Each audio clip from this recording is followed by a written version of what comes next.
guys. Hi. Hello, here's your humorous filler for tonight.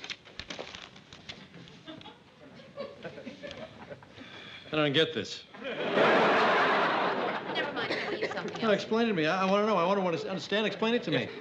Firemen are supposed to put out fires, but their building burned down. Probably an accident. Oh, say, Lou, I'd like to talk to you about my blazer. What about your blazer? Well, don't you think it's about time I got a new one? Something in keeping with my personality? Oh, sure, Ted. How about a white canvas one with long sleeves that buckle behind your back? See, if you want anything around here, all you have to do is ask for it. Seems like a good day to stay out of Lou's way. Right. Mary?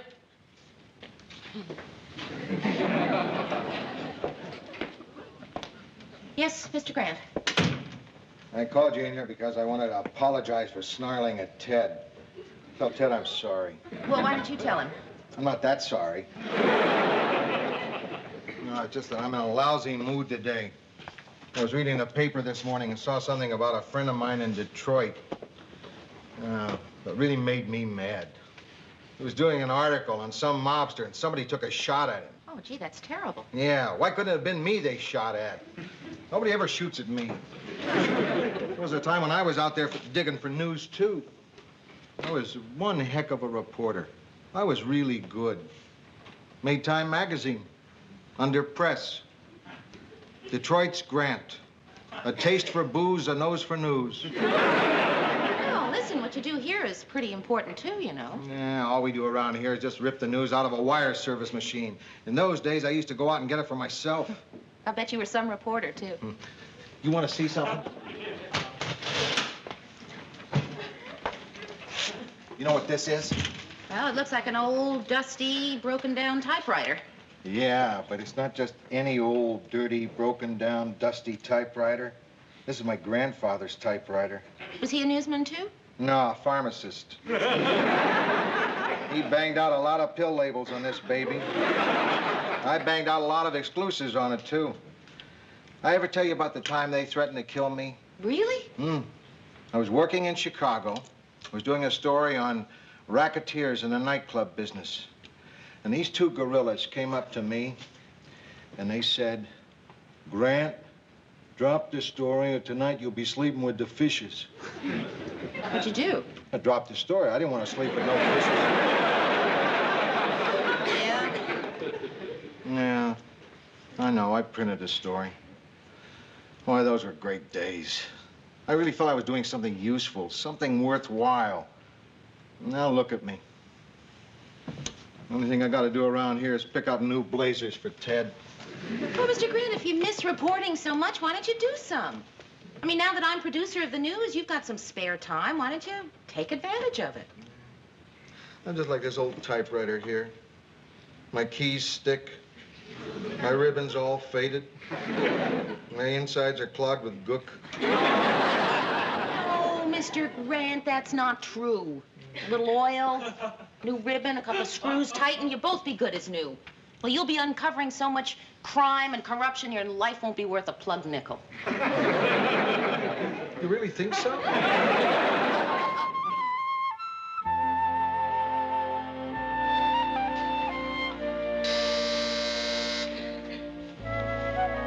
Who is it? Lou and Charlie.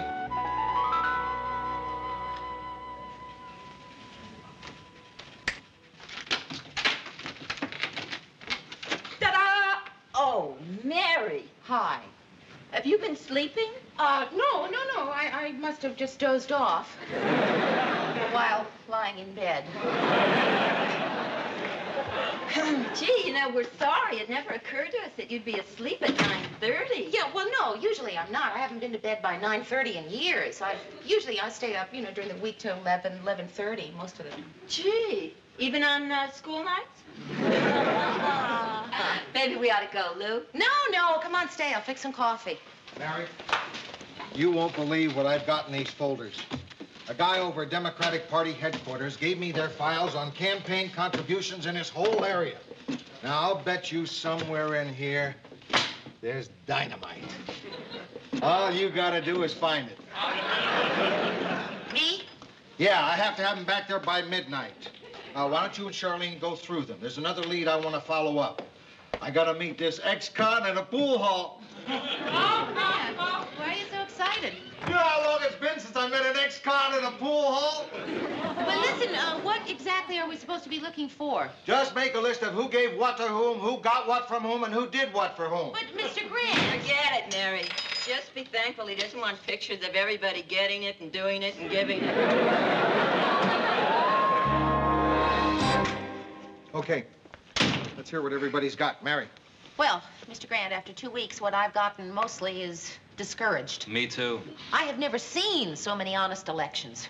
Boy, it really makes you feel proud. It's okay if I join you? This doesn't concern you, Ted. Oh. Well, maybe you two haven't come up with anything, but good old-fashioned legwork paid off. I think I found our man right here. Oh, I like him. He's perfect. Can I be the one to tell Ted he's fired? Never mind the jokes. This is Charles Hartney, councilman from the 17th Ward and quite possibly the next candidate for governor. Why doesn't it concern me, Lou?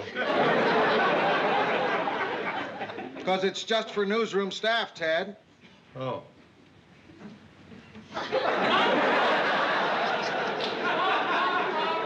Now, I did a lot of research, and this guy strikes me as the kind of subject we're looking for. Well,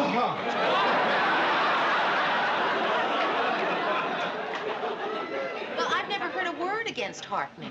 And he's got an honest face. Oh, I know that sounds dumb. I mean, you can't tell a crook by his face, but this guy looks like... Well, he's got the kind of face that people would look at and... What are you saying, Murray? I voted for him. So did a lot of people. And I'll admit his record looks clean. But I've heard a couple of rumors. I'm newsroom staff, so this does concern me. Mind like a steel trap. Are you guys planning a surprise party for me? Ted, will you please get out of here? Hey, I know that guy. Hartley or something. He's a politician. Should we invite him to the party? Oh, no, you don't, Mary. You can't fool me. I don't know Hartley. Ted, believe me, what we're doing here really doesn't concern you. Yes, it does concern me, Lou. I want to know what's going on, or I tell. Tell who? Him? Tell him what? Why should I tell you? All right. If you want to stay, stay. But this is top secret, so you be quiet. I don't even remember being here. I think he means it. What kind of rumors have you heard about Hartney? Well, at this point, it's just innuendo, but I've got a newsman's hunch. Something smells funny to me about his campaign, and we're going to root it out. Uh-huh. We're going to dig deep. And the first thing that means is that we're subject to counterattack. We've got to be clean. So if any of us has anything in his background that could compromise our investigation, I want to know about it now. Not me. Murray. Well, Lou, when I was in college, I belonged to this organization and was arrested once during this demonstration.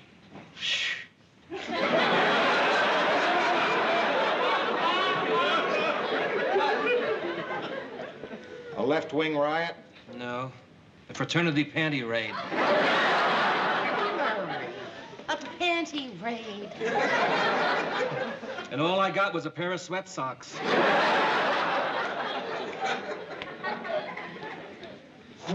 Lou, I'm pretty clean. Unless you count swinging. I do. I'm clean.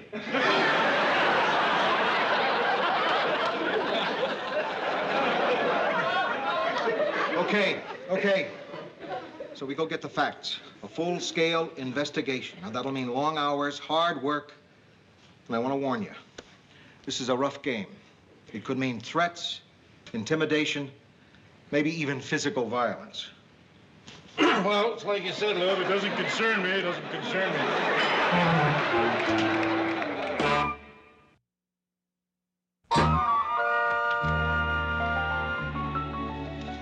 Mary, I'm expecting a visitor, an important one. All right, I'll buzz you when he gets here. What's his name? This kind of guy, you don't ask his name. He's what we call a source. He provides information for money. If anyone's got the goods on Harkney, he does. You mean you're paying for information? It's a last resort, Mary. I'm starting to get a little discouraged. For the past 3 weeks, I've checked out Harkney's income tax records, his campaign finance statements, his investments, and so far I haven't found one thing to write about. The first day I took out my old typewriter and I spent a half hour cleaning the keys. They're still clean. I have to keep my keys clean. Otherwise, the E's start looking like O's. And before you know it, Ted's announcing that the cops have arrested a pooping Tom.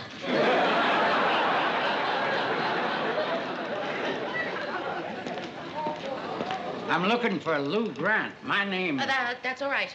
I don't have to know. Hiya, Jack. Oh, good to see you, Lou. Look, I got the information you wanted. I added a one-page summary. Everything in a nutshell. This is it, Mary, our $1 million story. Oh, it's $25, Lou. 25 bucks? That's all you want? Oh, I didn't do it for money, Lou. I did it for old time's sake. And just enough money to cover the Xerox expenses. Oh, hey, thanks, Jack. That's terrific of you. That's terrific. 25 bucks. Yeah. 25. I'm a little short. 8. Mary? Yeah, I'll look. You take a check? Oh, yeah, you've been out of business a long time, Lou. 5. 5. That makes 13. Ted, have you got 12 bucks? Yes. Wait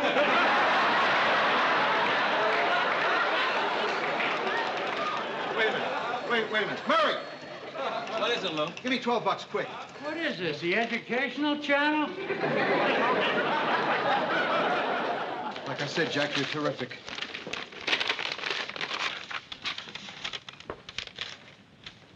Mr. Grant, what? What is it? I kill myself investigating a politician. And who do I pick? A man who's totally honest. You want to hear the only black mark against this clown? Listen to this. In April 1965, he got a $2 parking ticket. His meter expired while he was delivering Easter baskets to an orphanage. Mr. Grant? Mary, I'd better be alone now. Believe me, you've never seen me like this, and I don't think anyone should.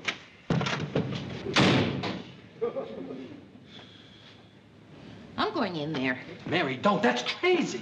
I know. Did you buzz me? I distinctly told you... Grant, I'm coming in anyway. And don't be concerned about my not having seen you like this before. What's so different about the way you're behaving? You want something different. Well,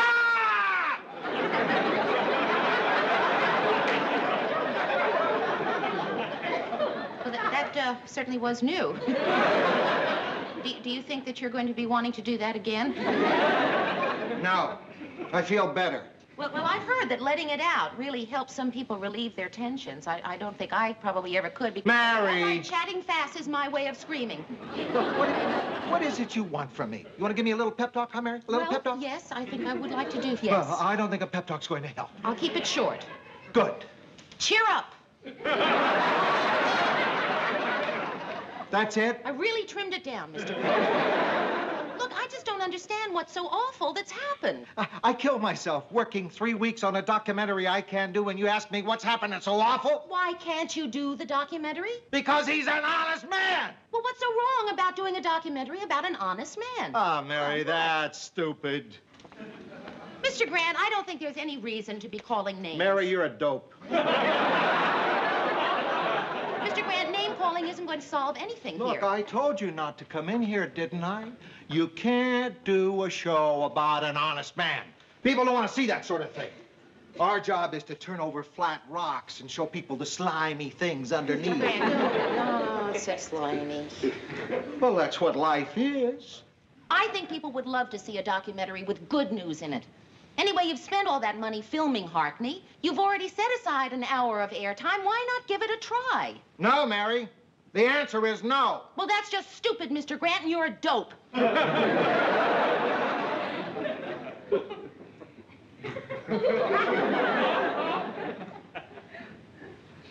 Okay, you talked me into it. Gee, I don't know why you're doing all this. None of this stuff seems all that dusty. Because I'm nervous. I can't just sit around waiting. What's to be nervous about? Lou's going to come back from editing, and either he's going to say, Mary, it's a good show, or Mary, you're fired. Yeah, right. Listen, I know it's easy for me to say, but what is the point of worrying, huh? I remember one time... Oh, you don't want to hear somebody else's dull story. Yeah, sure I do. Maybe it'll distract me. Go. Well, the point is, I was worried about a show once, too. I was playing Vegas and dating a lot. A friend of mine had fixed me up with Sinatra the night before, and I was dog-tired. My arrangements hadn't arrived, and I... Frank Sinatra? Yeah, and we'd been out late. My arrangements hadn't arrived, and... You went out with Frank Sinatra? Yeah, we'd been out late the night before. My arrangements hadn't arrived. You went out with Frank Sinatra? Yeah, he was playing there, too. Anyway, my arrangements hadn't arrived, and so I had no chance to rehearse. Blue eyes? Yeah.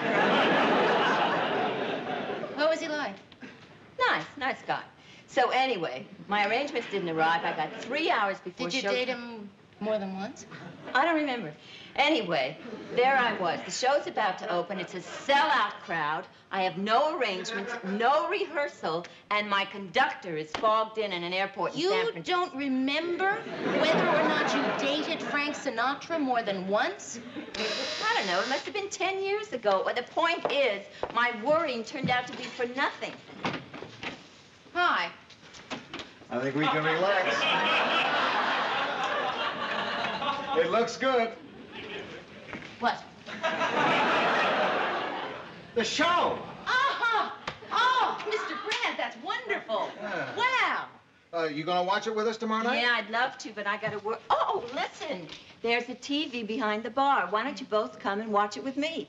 Well, fine with me, Mary. Yeah, sure. Oh, great. We'll bring the whole gang. Come on, I'll double park. Okay, terrific. See you then. Oh, and Mary, about Sinatra. Yeah. You know how some guys sort of get jealous about that sort of thing? Yeah. So please, don't say anything to Robert Redford.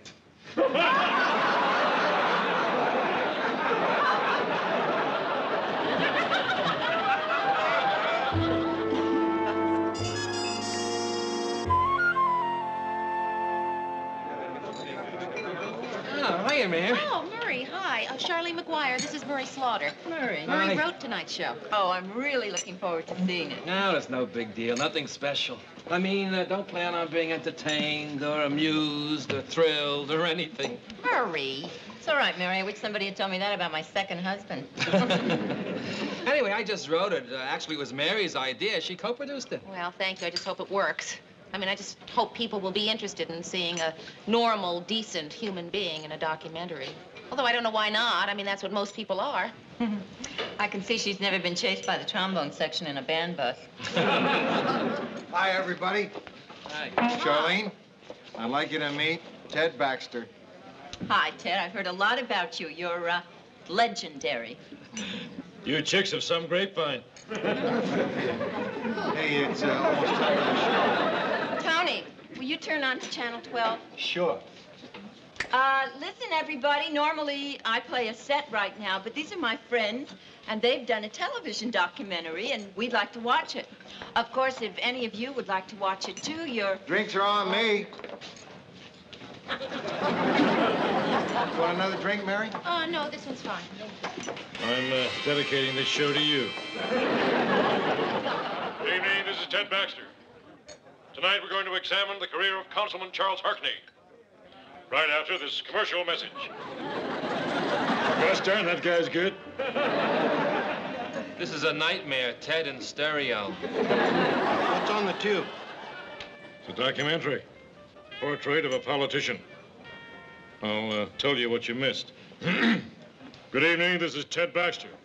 Tonight we're going to examine the career of Councilman Harkney. And then they showed a picture of some guy taking a nap on a roll of toilet paper. For the next 60 minutes, our cameras are going to tag along with the councilman and record everything he says and does. We'll watch him make his breakfast. We'll go with him as he drives to work. We'll watch him open his morning mail. And that's a day in the life wife of Councilman Hartney. This is Ted Baxter saying good night and good news. I hope you're satisfied. We had a fire here once and more people stayed. Harry, I don't believe it. You've done the impossible. You've made Ted Baxter look dull. Well, I'm leaving. The check taken care of, Lou? No, it isn't, Ted. That's okay, no rush. Well, I thought it was terrific. I thought it was just terrific.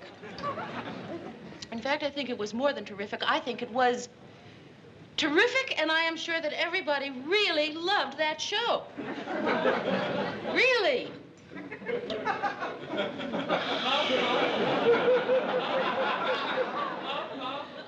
There were 20 people here.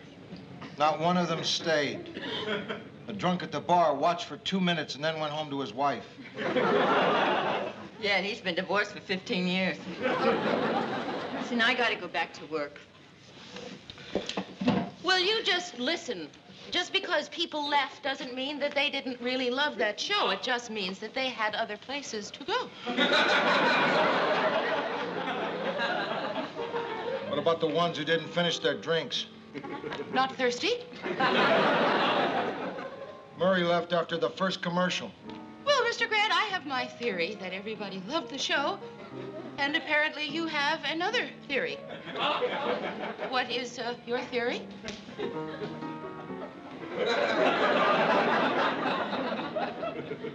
My theory is that if we showed this documentary by satellite to the world, this would no longer be a crowded planet. Well, let me just say this to you then. I know you're right. Nobody wants to watch the good things that happen in a documentary. They only want to watch the rotten things. Do you know what that means, Mr. Grant? That if it weren't for the rotten things that happen in this world, we couldn't put on the news show. We should be grateful to all the people who do those rotten things. We should stop them in the streets and say, thank you, Mr. Mugger. Thank you, Mr. Thief. Thank you, Mr. Maniac. Thank you, Mr. Grant. If it weren't for those people, you and I would be out of jobs. It's a lousy business we're in, Mr. Grant. I quit. Mary, It's a don't be lousy silly. business, Mr. Grant, and it's a lousy world. And I am going to Africa to work with Schweitzer.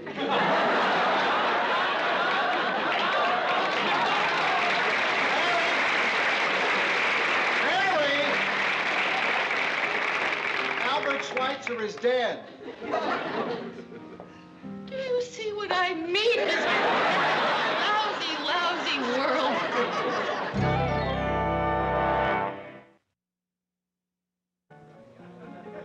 Sit down. It wasn't such a bad idea you had. People probably do want to watch good news. You want to know what the trouble with tonight was? I'll tell you what the trouble was. We put on a bad show.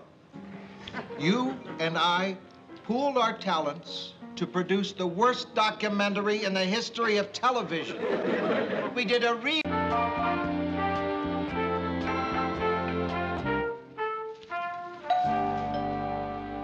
I said 7:30. It isn't even 7:30. That can't be one of the guests, can it? Well, not unless it's somebody who can't tell time.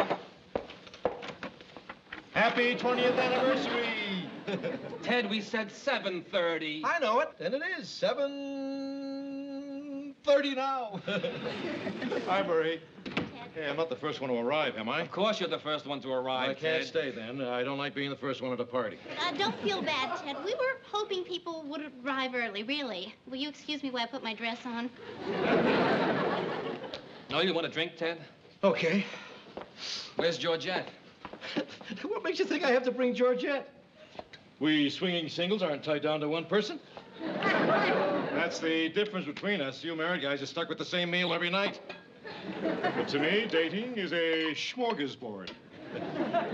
My problem is deciding who to bring. Little pickled herring, little lobster Newburg, little sweet and sour pork. Or maybe just some good old American spaghetti. That goes with a meatball. Well, if you had your choice of so many, Ted, what are you doing here alone? Georgette's out of town.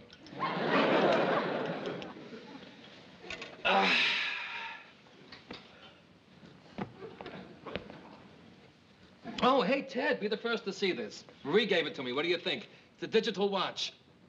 Hey, how do they do that? Well, it operates on the same principle as those clocks, outside banks. Does it give the temperature, too? Only if you stick it under your tongue. Hey, look what I got Marie. Oh, looks like an engagement ring. Yeah, what it is. See, when we got engaged, I was making $38 a week. And she wanted a ring, but she understood. And now, 20 years later, with my salary almost doubled, I can afford one. That's dumb.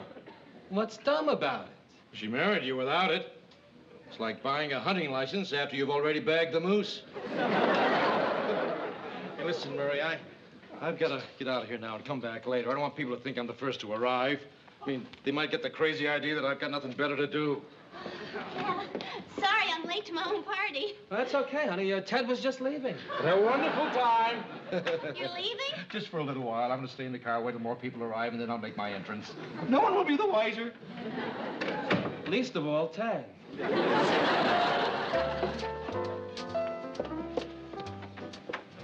Happy anniversary. Oh, Hilda. Oh, you weren't supposed to bring presents. I wrote on the invitation, no presents. Oh, everybody always says that. But you know everybody brings presents anyway. Where's Murray? Over there. Oh, hi, Marie. Happy anniversary. Oh, thank you. Oh, Marie, I feel terrible. I didn't bring you a present. I didn't want you to bring a present. I told everybody not to bring a present. Yeah, well, then what's that? Well, you know Hilda. She always brings presents, but nobody else is. Oh. Hiya, Mary. Hi, Murray. Hey, thanks for the gift. I'll put it in the bedroom with all the others. Let me take your coat. Thank you. Hi, Mr. Grant. Oh, hi, Mary. Did you bring a present? Well, sure. But, Mr. Grant, you weren't supposed to. It said on the invitation, no presents, please. Oh, you don't believe those things, do you? You go into a subway, you see a sign that says no spitting. That doesn't mean you don't spit if you have to. Well, looks like a nice party anyway. My Uncle Fred died at a party like this. Well, not exactly like this. It was a costume party. He went as Sir Galahad and choked on a wiener. That's one of the things I like about you, Mr. Grant. Never at a loss for small talk. Oh, excuse me, Mary. Could you help me with something in the kitchen? Oh, yes. Ellen, honey, would you get the door? Sure.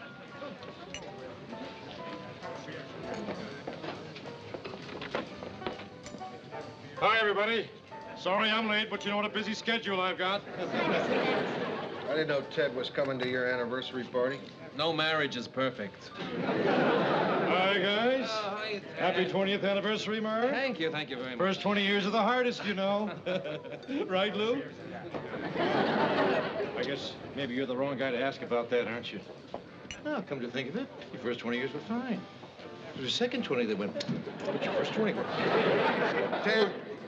Ted, have a wiener. Thanks, Lou. I see you're alone tonight, Ted. No, I could have plenty of days if I wanted. Believe me, plenty. Just at this party with such short notice, chicks need time to prepare. Oh, sure, Ted. Right, Ted. Well, they do. To wash their hair, for one thing. Several of the ones I called tonight were doing that. Hi, Ted. Hi, Mary. I could have had a date, you know. Hi, Ted. Champagne? Oh, great party, Marie. I could have brought a date, you know. Would you like one, Mr. Baxter? Oh, yeah. Thanks, Bunny. Looks like great chicken. You're welcome, Mr. Baxter, but the chicken is shrimp and I'm Ellen. Right. I could have had all the dates I wanted. Everybody, I'd like to propose a toast to the happiest marriage I know and the nicest couple. Marie and Murray. Yeah. Speech. Come on, let's hear some words from you. Oh, I can't make a speech, Well tried. but I will give an endorsement. All right. I got this guy in 1955, and he's still as good as ever. I don't think they make them like that anymore. Well, that's not a bad speech. Okay, Murray, your turn. You've had 20 years to prepare something. Oh. Yeah, come on, Murray, what you write? I'd like to make a little confession. It's something I've never told anybody before, but I'd like to say it now. I'm bald. No, I wake up in the morning, I look in the mirror, and I say, Murray, you're bald. And sometimes, when the problems of the day mount up, I feel like I'm getting balder by the hour. But then when I come home, Marie gives me a kiss and a smile, and suddenly I'm Cary Grant. I'm bald, but Cary Grant. Anyway, what I want to say is that maybe someday somebody will find a better way to grow hair, but nobody will ever find a better woman. All right. Hey, everybody, I'd like to say something, too. I gotta have a lot of dates tonight.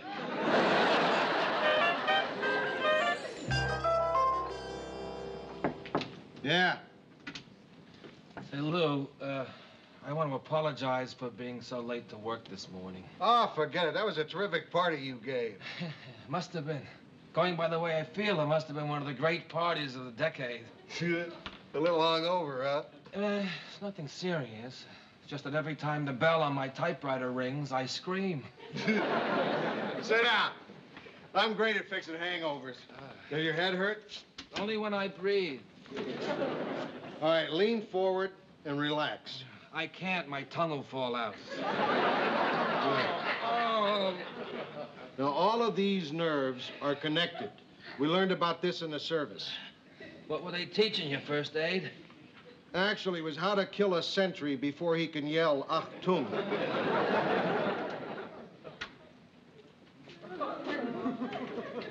Hi, guys. Hiya, Ted. Lou, you got a moment? I'd like to ask you a little question. Shoot. What is life?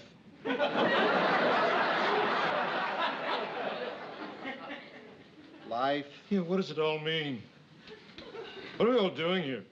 I mean, what's it all about? What are we all here for? Ed, we're all here for a purpose. My purpose is to produce the news. Murray's purpose is to write the news. And your purpose... Ted, I don't know what we're here for. I'm serious, Lou. Last night after I left Murray's party, I took a long, hard look at myself. And I couldn't fall asleep. Yeah, I have trouble sleeping with an upset stomach, too. You don't know how I felt, Murray.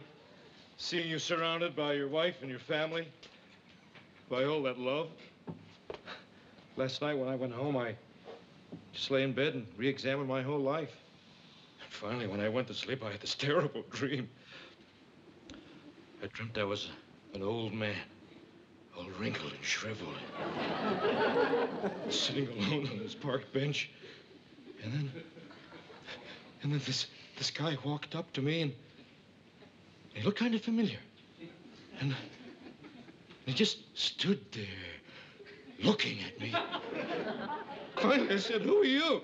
And he said, "I am the son you never had." And then this woman appeared. And I said, "Who are you?" And she said, "I'm the daughter you never had." And then about 20 kids appeared. And I said, "Who are you?" And they said, "We're the children of the children you never had." And then a bunch of dogs and cats appeared. And I said, "Who are you?" And they said, "We're the pets of the children you never had." And then a bunch of guys in white coats came up. And I said, "Who are you?" And they said, "We're the veterinarians of the pets of the children of the children."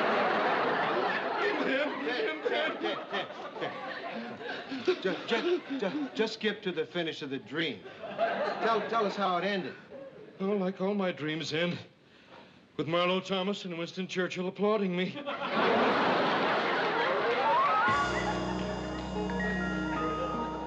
The general concluded by saying that the threat of a nuclear war is greater now than at any time in the past 30 years. Now I'd like to get serious for a moment. I guess you all know yours truly has been this town's most eligible bachelor for a long time.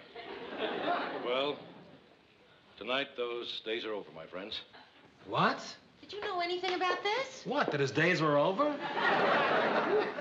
There's a little lady out there. She knows who she is, and I hope she's listening, because this is Ted Baxter saying, will you marry me? And now the weather, my darling.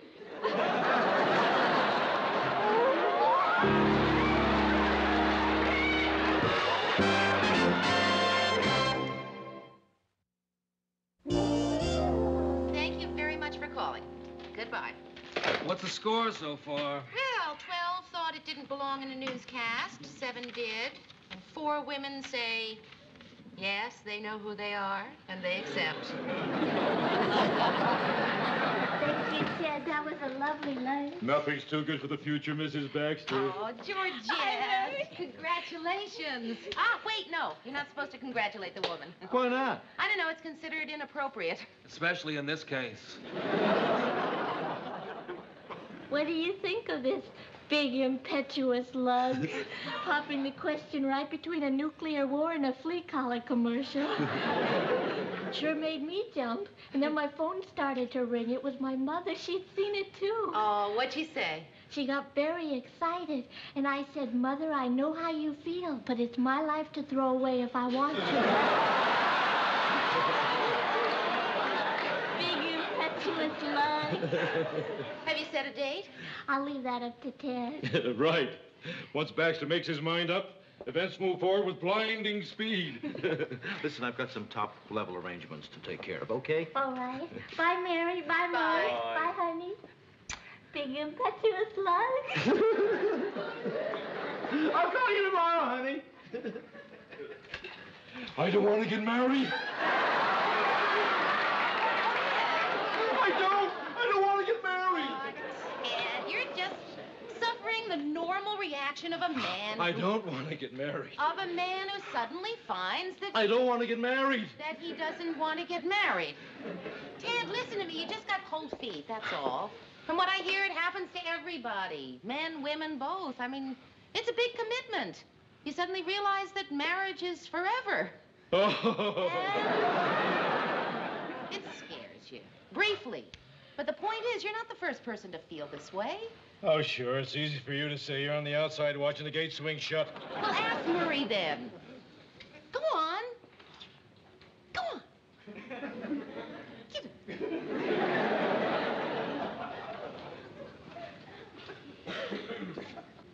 I felt the same way, Ted. Really? Absolutely. Mary's right. I mean, it's perfectly normal to have second thoughts, so don't you worry about it. Really? Really. Really? You don't know how much better that makes me feel to hear that. I don't mind telling you, I was a little upset. Oh, well, you covered it beautifully. Yeah. Well, you guys placed my mind at ease. Thanks a lot. You're really good friends. Oh, hey. Say, is Lou in his office? Yeah, he is. I guess I'll go in and pass the time of day. Talk about wedding plans. You know, stuff like that. Guy talk. I don't want to get married. Well, what do you want me to do about it? Help me. How? I don't know. Maybe I should go out of town. Well, now, Ted, that's a tempting notion. No, I wouldn't have to really. What we do is before each newscast, we'd announce that I'm broadcasting via satellite from Brazil. Oh, Ted, that's ridiculous. No, we could fake it. Be easy, Lou. We just get a new weather map with some Spanish numbers on it. No, Ted, no. Forget it. Lou, you seem to be forgetting that I saved your life once. You never did. Well, what if I didn't? I would have only had to do is ask. Ted, if you don't want to get married, tell Georgette. Just grow up and be a man. We've got a show to do. All right. Those are your feelings, and I respect them. But before I go, I'd like to take an additional moment of your valuable time to offer a further word on the subject, which I think deserves your consideration.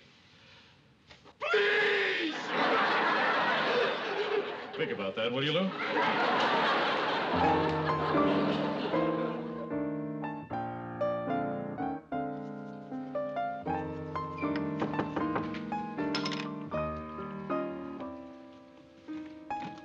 Mary, honey.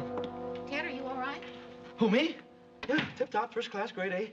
Well, then why'd you ask me down here? I need your help, Mary. Please sit down. Ted, I don't want to sit down. It's almost airtime. No, this takes priority. Sit. Ted, really? Sit! I'm sorry.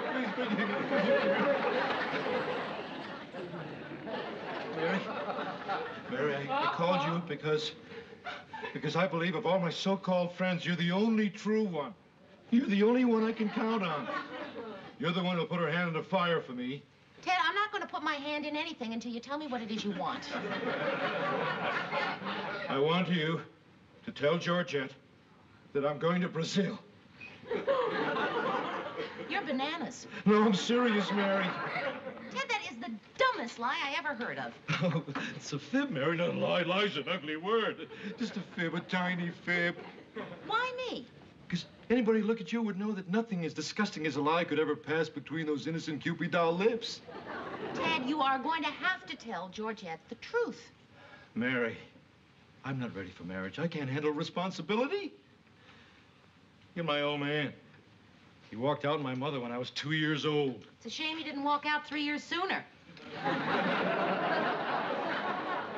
I wouldn't expect you to understand. Your folks are still married. Probably runs in your family.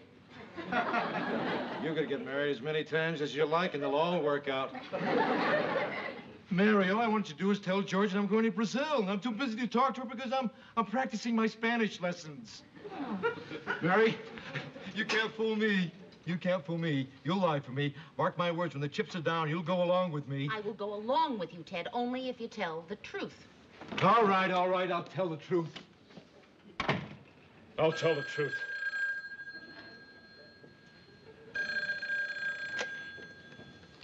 Buenos dias. The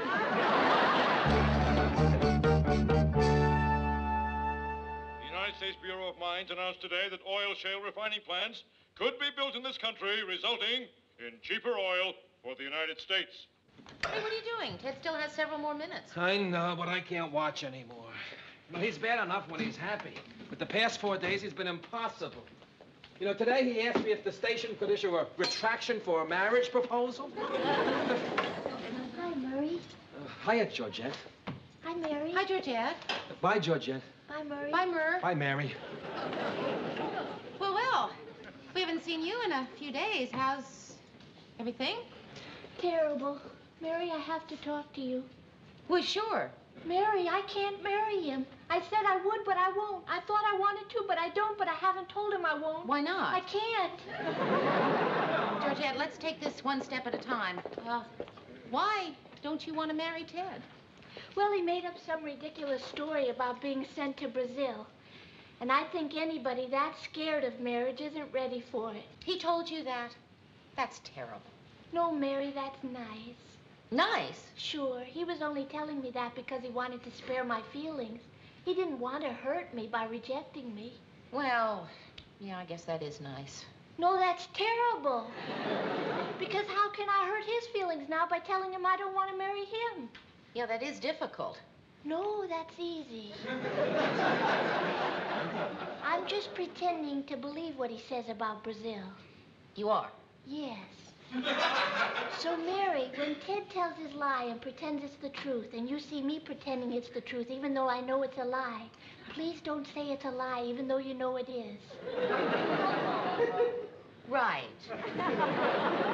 See, Mary, that way we can call off the marriage. And then in a week or so, Ted can phone me and say they've canceled his trip to Brazil, and I can pretend to believe him, and we can go back to the way we were. Yeah, well, that's sensible. No, it's stupid. But it's the best I can think of. Well, all right, Georgette, I'll go along with you, but it's not going to be easy. Boy, am I mad at him. Well, Mary, if I'm not mad at him, why should you be? I'm mad at him because of what he did to somebody who's not mad at him after what he did. Mary, sometimes you talk funny. Well, it's just not going to be easy, that's all. Hi, Georgette. Hi, Ted. Hi, Mayor, old buddy. The chips are down. I told Georgette about going to Brazil for a year. Mary can confirm that, can't you, Mayor? Yeah, Ted, I can confirm that. Lou insisted that I go, right, Mayor? Yes, Ted. So I'll be doing my reports by satellite. Right, Mayor? Yes, Ted. Guess it'll kind of postpone things for a while. Yes, Ted. Well, it's been really fun being engaged to you.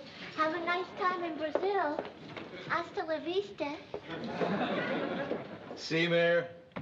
I know you better than you know yourself. I knew when the chips were down you'd come through and lie for me. Lie for you? Why would I lie for you? You know perfectly well who's not sending me to Brazil for a year. Oh, no. For 6 months.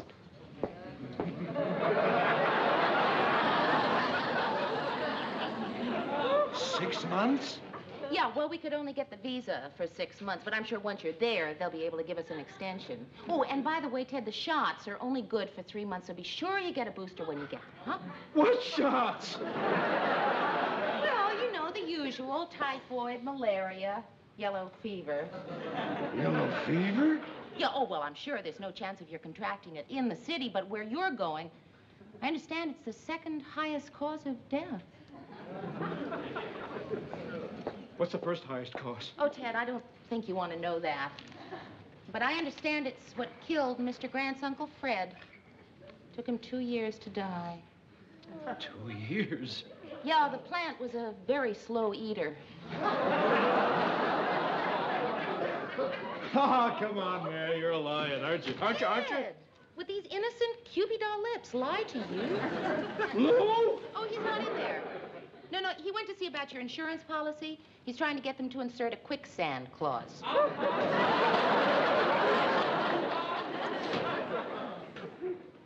Lou, why? Why me? Why, you what? Well, if it's yellow fever and no shots and quicksand and hungry plants, what are you sending me to Brazil for? Coffee.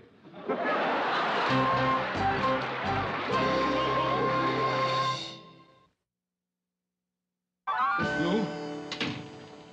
Will you just answer me one question? Mary just told me about your Uncle Fred. Now tell me the truth. How did he die? Choked. Got him around the throat, huh? No, inside the throat. Oh, my Lord. What a lousy way to go. It was his own fault. He was eating too fast. Who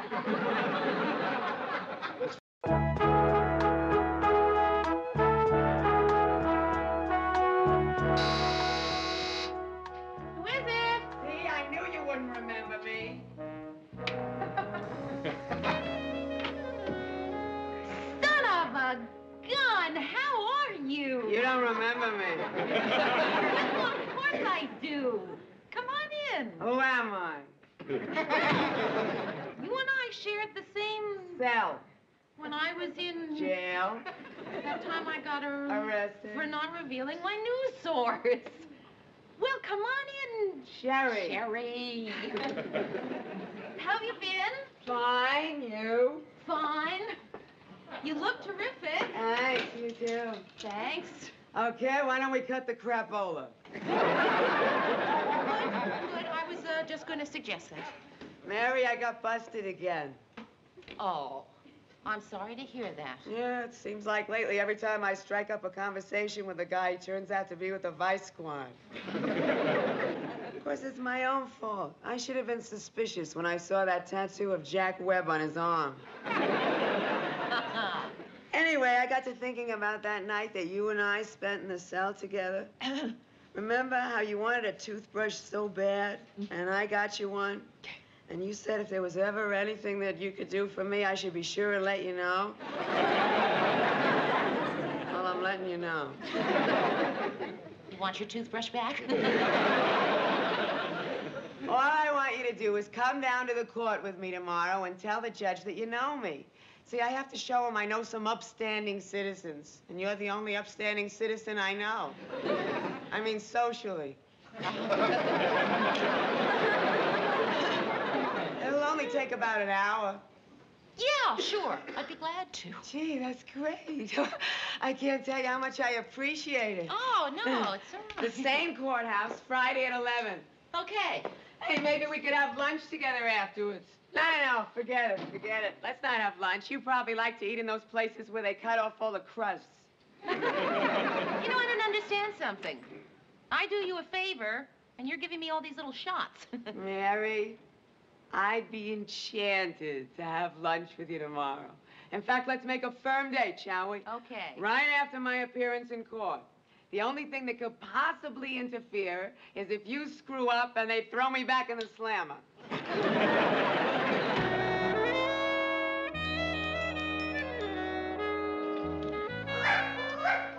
It's me, Mrs. Goldman.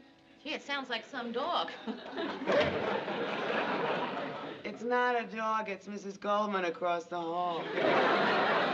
She barks to scare away burglars. She does a very good imitation. She should. She's had 3 months of obedience school. Oh, well. This is nice. This is really very nice. Who says a house is not a home?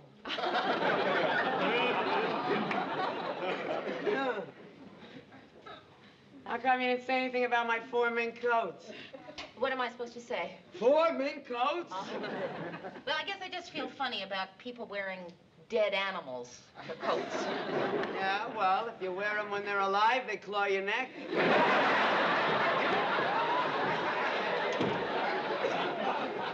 You want a drink? No, thank you. Listen, Sherry, there's something I think you and I have to talk about. You know, yesterday you said you just wanted me to come down to court for an hour, and, well, it didn't work out that way. I mean, I had to tell the judge that I would keep an eye on you and help you find a job. Yeah, don't worry about that.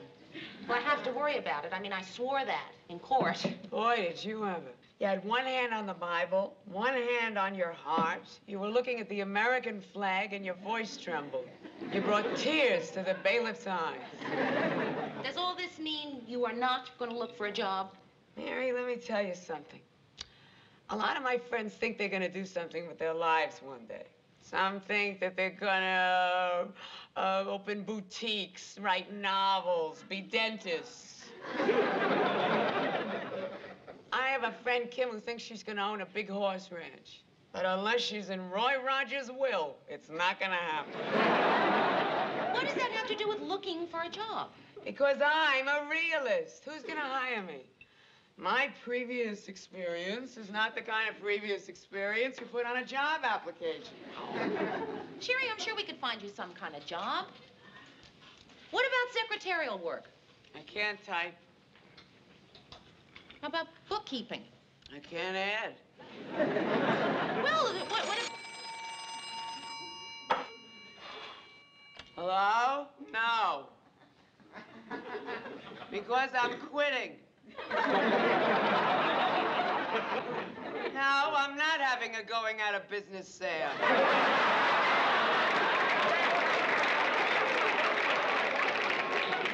Mary, it's been really keen knowing you. Now, let's not spoil it all with all this job business, understand? No, I don't. Sherry, look, you got me into this in the first place. Now, I do not enjoy being used. Come on, it was a little fun, wasn't it? Sherry, I put myself on the line for you. Now, you're going to live up to your part of the bargain. Tomorrow, we are going to look for a job for you, and that's the way it's going to be. Do you understand? Oh, shut up, Mrs. Goldman.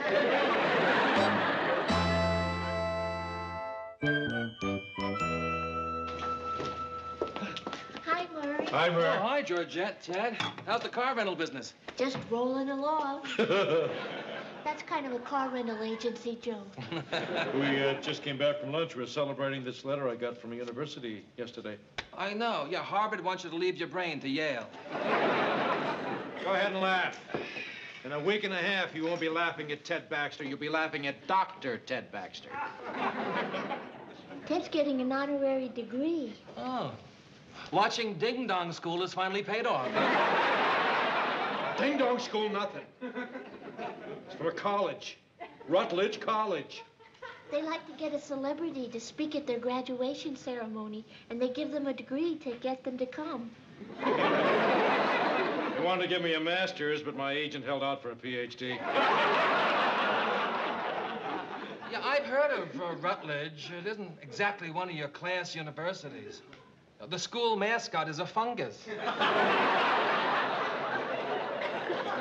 I didn't know that. Maybe all the big animals were taken. Anyway, Murray, I was thinking maybe if you got a moment, you could, take a moment to kind of check over my acceptance speech. Sure. Okay. Here goes. Friends, faculty members, fellow PhD guys. Hi, Larry. You're just in time to hear Ted's acceptance speech for his honorary doctor's degree. Hi, Mary. Who's your friend? Oh, I'm sorry. Sherry Ferris. This is Georgette, Murray, and Ted. Dr. Ted. Well, I'm going to see Mr. Grant. I'll be right back. Would you like to hear my acceptance speech? Come in. Friends, faculty members, fellow PhD Mr. Grant?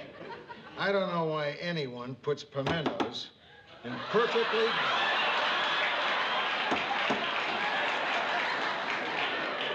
perfectly good bologna.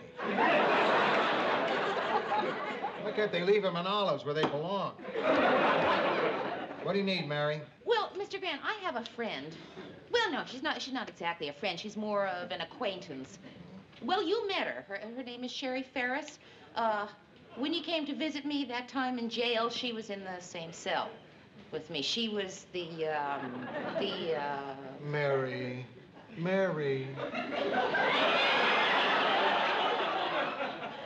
I know life. I've been around. Been on the street since I was 6 years old. You're afraid to use the word. I'll say the word for you. She's a lady of the evening. So I accept this honor. Today I'm a doctor. God bless America. And thank you. Well, guys, what do you think? You wrote that? Yeah. Boy, you got a lot of guts to admit it. Thank you. I know you love it. Murr, what'd you think of it? Thanks anyway, Mr. Grant. Well, Mr. Grant doesn't know of any jobs, but he's going to keep looking. I know of a job. Really?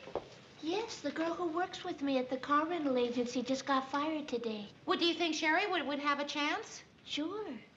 If you want, I could take you over and introduce you to the manager. Only thing is, you have to be good at dealing with people. Have you had much experience with the public?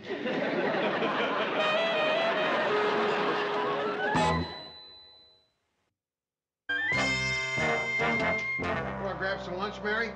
Oh, thanks, Mr. Grant, but I made other plans. Oh. I thought I'd go over to that German place. The food's kind of good, and you can still get up some pretty lively conversations about the war. So you don't want to come? No, it sounds like a lot of fun, but I promised Sherry I'd have lunch with her. It's her first day on the job. Oh. Okay. I know this is none of my business, but like I said, I don't think it's a good idea for you to get too friendly with that girl. Mr. Grant? I'm serious, Mary. Someone like Sherry can influence your life. You know what I mean?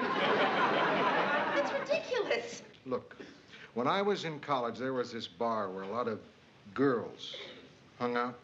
And there was this one girl named Louise. Young, pretty. I kind of liked her. Yeah, I kind of liked her, and I thought maybe I could change her life.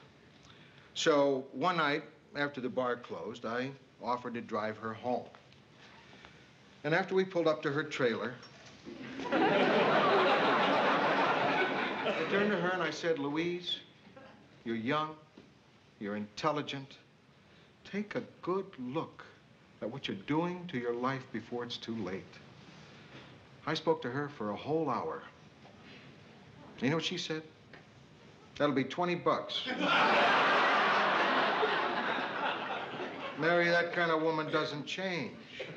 And I just don't want to see your life get messed up because of Sheriff. Oh, Mr. Grant, my life isn't going to get messed up. Oh, I don't know, Mary. You're different since you met her. Wait a minute. How am I different? Just give me one example of how I'm different. Remember a year or so ago when we were doing that series of reports on America's changing sexual attitudes? Yes. What'd you say? I don't know. I can't remember something I said a year ago. I'll tell you what you said. You said, let's not put it on. What people don't know won't hurt them. Not a great motto for a news show, is it, Mary? But that's what you said. And now, La Dolce Vita. Mr. Grant, you know, you may be right. Yeah? You know what I did the other day? What? I went down to the docks. Yeah? And I wrote my name and my number in a phone booth. For a hot time, call Mary. 30 million Frenchmen can't be wrong.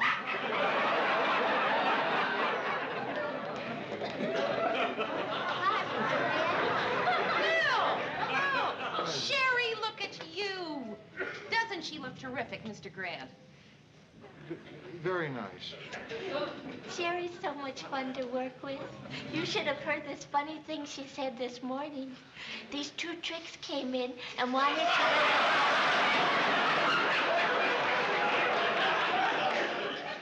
No, you wait a minute, Georgette. Two tricks? That's what Sherry calls the customers at the car rental. I guess I'll just go get some lunch now, Mary. You ready for lunch? Oh, maybe I better run to the girls' room and wash up before we go. The girl they fired at work locked herself in the bathroom and says she won't come out till they give her her job back and free all the political prisoners. So, the first day on the job, how's it feel? Terrific. I'm quitting. Quitting? On a scale of 1 to 10, I'd say that job didn't make the scale. Oh, come on. Sherry, how bad can it be? Georgette loves it. Georgette loves licking envelopes.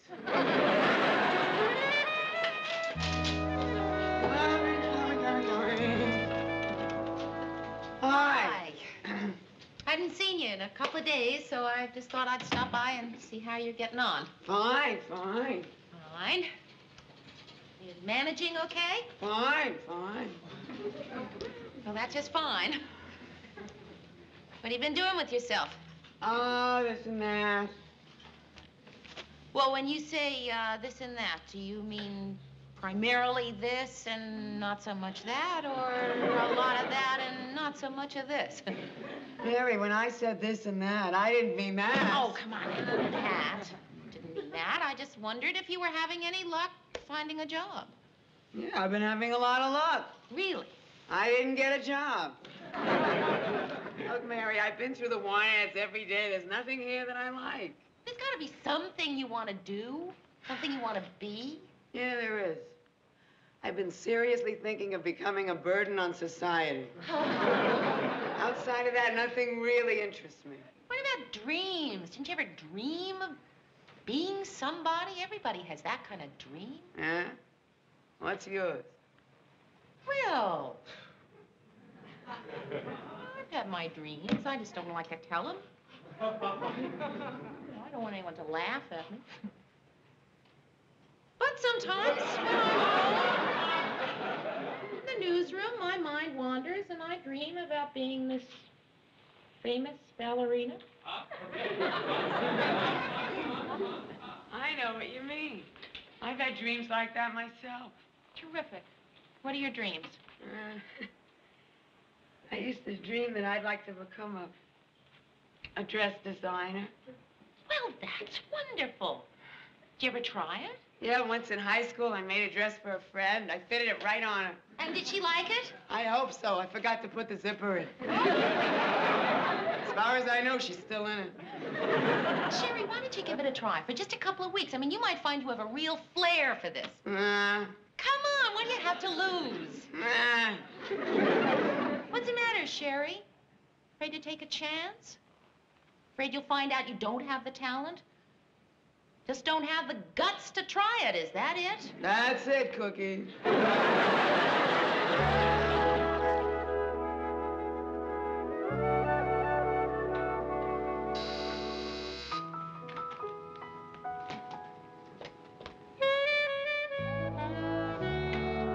You want to go out to dinner? I've been cooped up in my place for a solid week. I figure I deserve a night out. You've been designing dresses. No, I came over to show you my dry cleaning. How'd they turn out? See for yourself. It's a little present for you. I designed it especially for you. I hope it fits. Oh, Sherry. I'll go put it on. Oh, listen, can you answer that for me?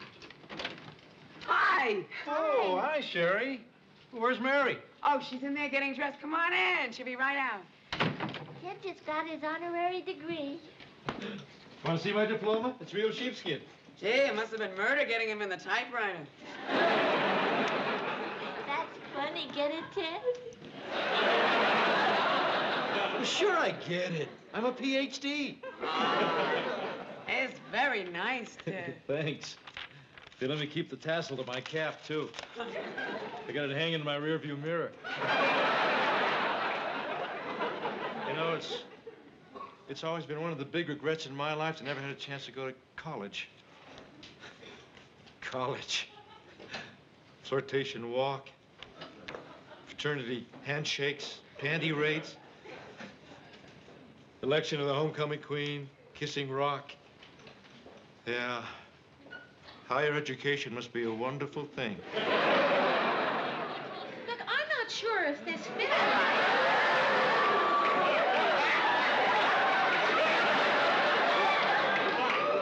Oh, that's terrible.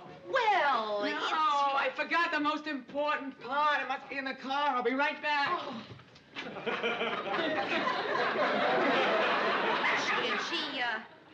She designed this. Sherry did. She designed it especially for me.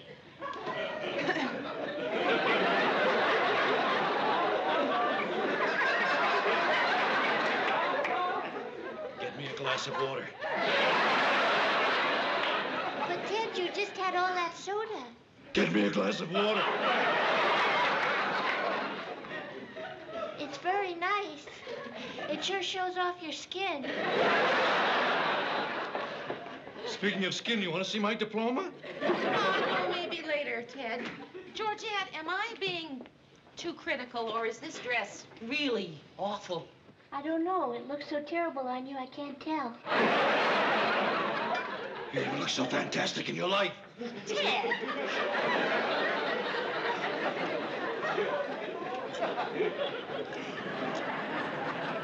There, can I have a glass of water? I've never seen you so thirsty.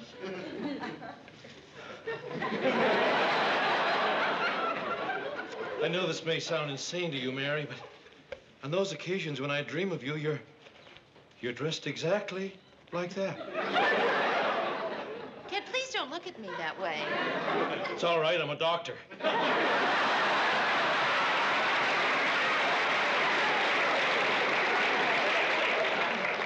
Ted, you're making me nervous. I'm making you nervous. You're making me crazy. You see, you are scrunching up your diploma. I don't care anymore. Ted, are you through yet? I gave you a little extra time because you always act so silly about things like this. Ted, do you want me to get a dress like that? I want every woman in the free world to get a dress. Georgette, what am I going gonna tell Sherry? She really thinks she can be a designer. Well, I always think honesty is the best policy. Unless telling the truth hurts someone's feelings. In which case, I think it's better to lie. No, I can't lie. I always blush when I lie. If you don't blush on your legs and stomach, nobody will notice. Mary, would it be easier if Ted and I left when you talked to Sherry? Yes, I think it would. I hope you don't mind. No, we don't mind. Well, I mind. I want to stay. Yeah, this is what I needed. Yeah. What do you think? You like it? Well, it's certainly original. And it's colorful. It's very, very colorful. Ted, we have to leave. No, we don't. Ted, I'm only going to tell you this once. Move it or lose it. Okay.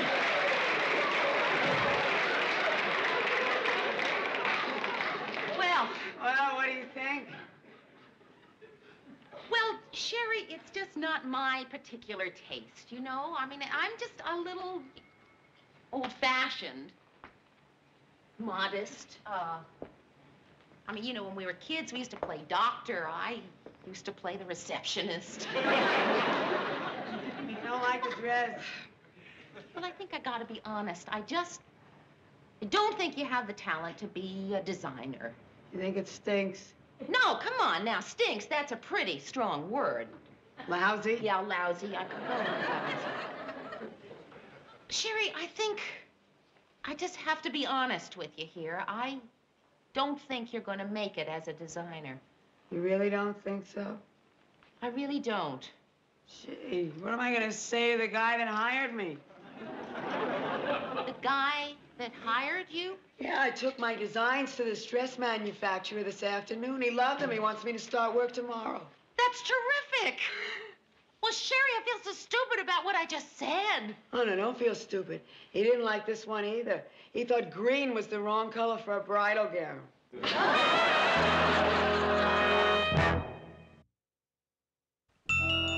Well, okay, give me a second, I'll change.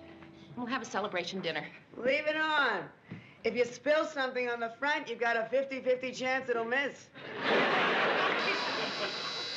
Who is it? Lou.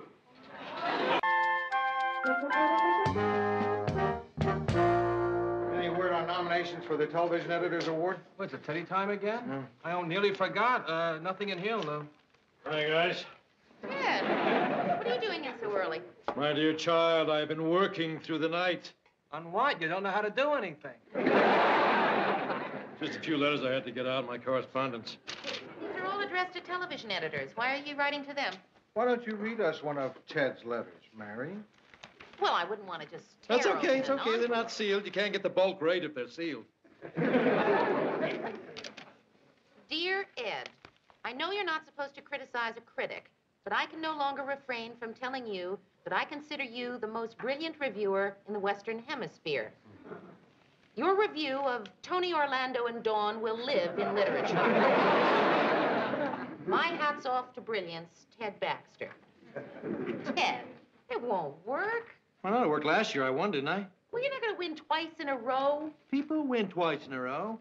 Lots of people. That's the real test, Mary, winning twice in a row. And after that... Impeachment.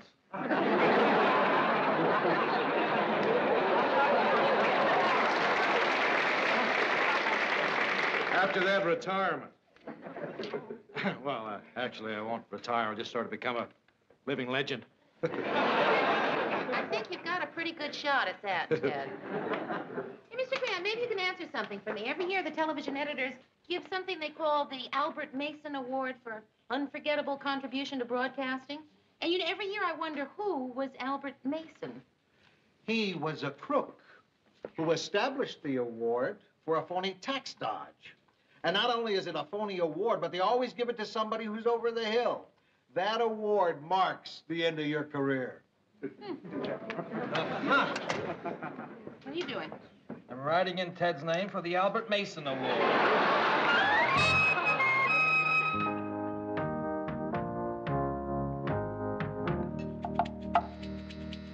Who is it?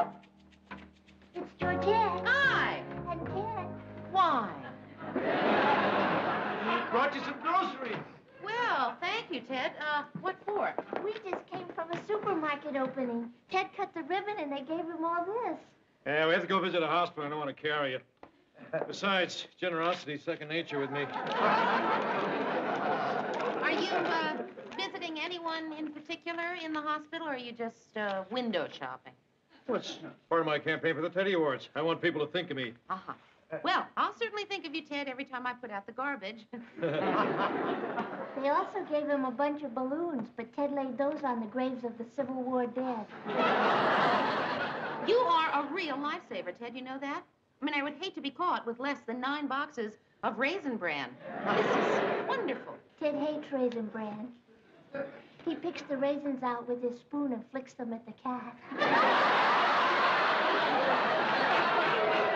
We have to go now, Ted. The photographers are waiting to photograph us. What hospital are you going to visit? Maternity. Ted wants to have his picture taken kissing a newborn baby. Yeah. And I saw a picture of one of those things looked like. Anyway, I'm going to have a picture taken shaking hands with one.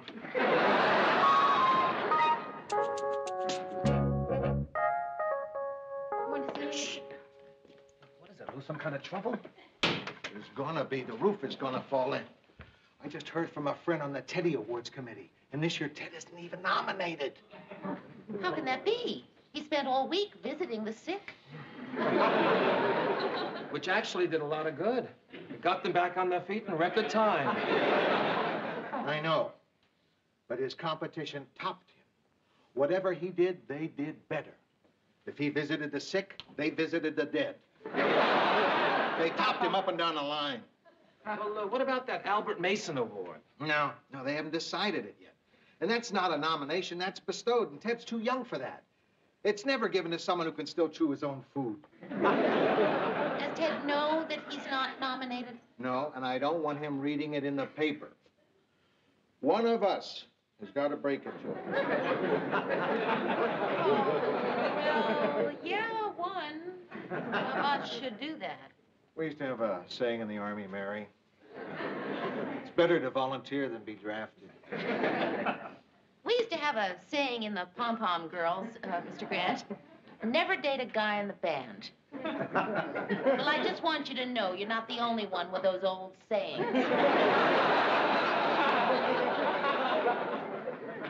Okay, I'll tell him. Ted? Yellow. When you have a second, come in my office. Just a second, Lou. Well, what do you want us to do, Lou? You want us to stay or what? No, I better do it in private. And you don't know anything about it. Another thing. Let's play down the awards this year. What awards? Never heard of it. Yeah, this whole discussion never took place. Hi, guys. Hi. Hi, people. I am absolutely delirious. No kidding. What have you been doing? Sucking a fermented fig? There were 2 wonderful pieces of news. I have been nominated for a Teddy Award, and no one else at the station was. Which includes you, dear, and I feel terrible about it.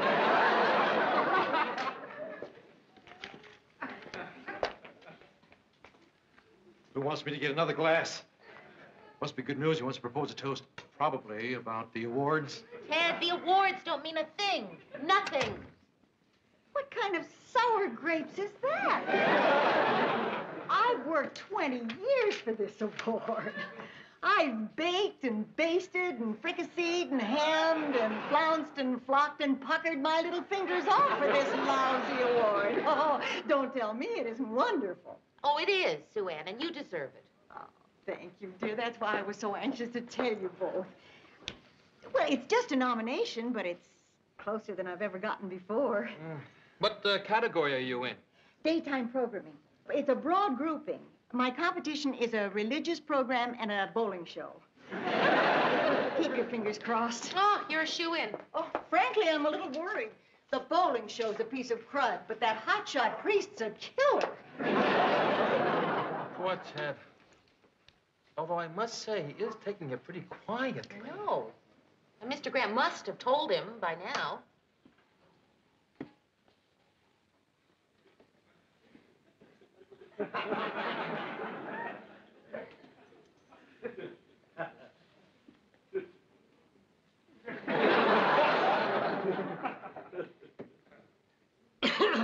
Yes? I didn't say anything. Say, Lou, this isn't meant as a criticism, because I really love having these talks with you. I really do. Good. Good. But are you aware of the fact that we've been sitting here now for 5 minutes and you haven't said anything? No, it's really been 5 minutes. Where's the time?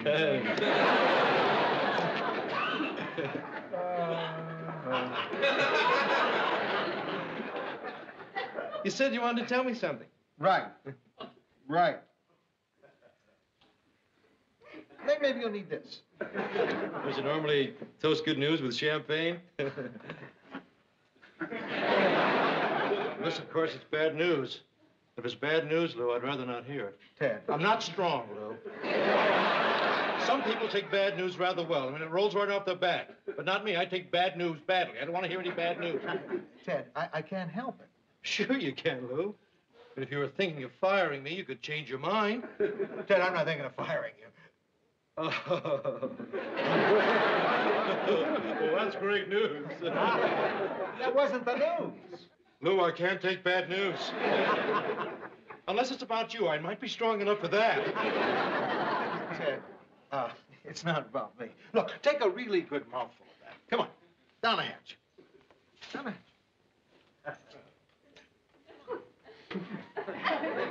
No, I mean actually swallow it.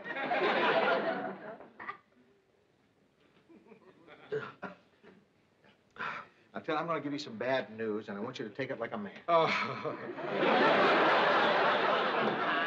Because if you can just reach deep down into yourself and find that inner strength, I always felt that you have, you'll be all right. And what's more, you'll gain from knowing all this because you'll know that you're a real man. Oh, Lou. Why me, Lou? Why me? What have I done to deserve this? Ted, I haven't told it to you yet. You mean it gets worse? Ted! Ted! Ted! You're not getting a Teddy Award. You weren't nominated this year. I'm sorry, but there will be other years.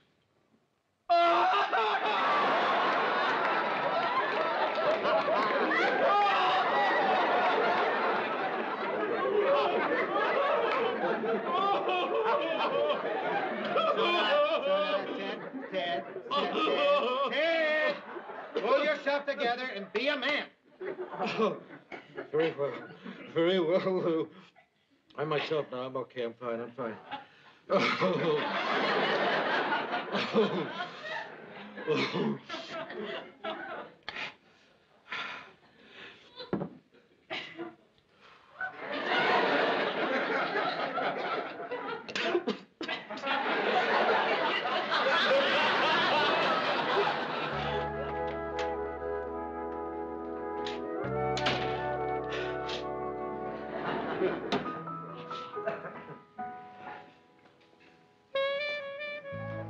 It's all right. I've decided not to commit suicide. Good. That's a good choice. I've got a better way of showing the world what they've done to me. I'm going to let my appearance go to hell.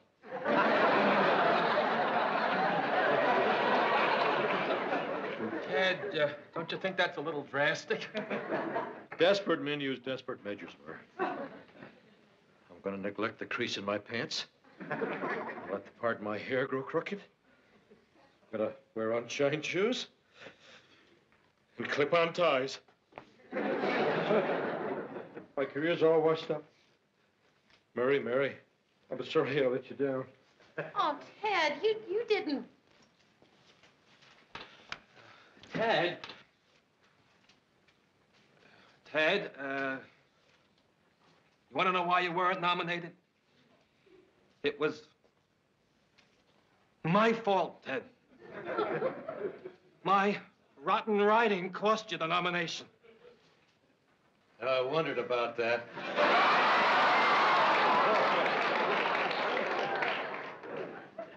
Well, now you can stop wondering and just don't blame yourself.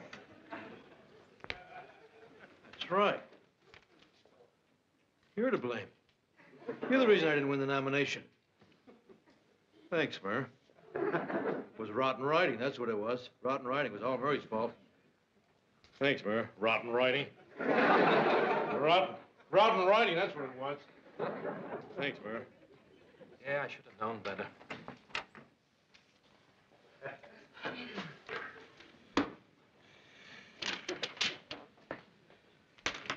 Would somebody get me a glass of water? I just had a bit of bad news. Mr. Grant, what's the matter? What is it, Lou? You look terrible. I must. They're giving me the Albert Mason Award. Oh, Mr. Grant! Oh.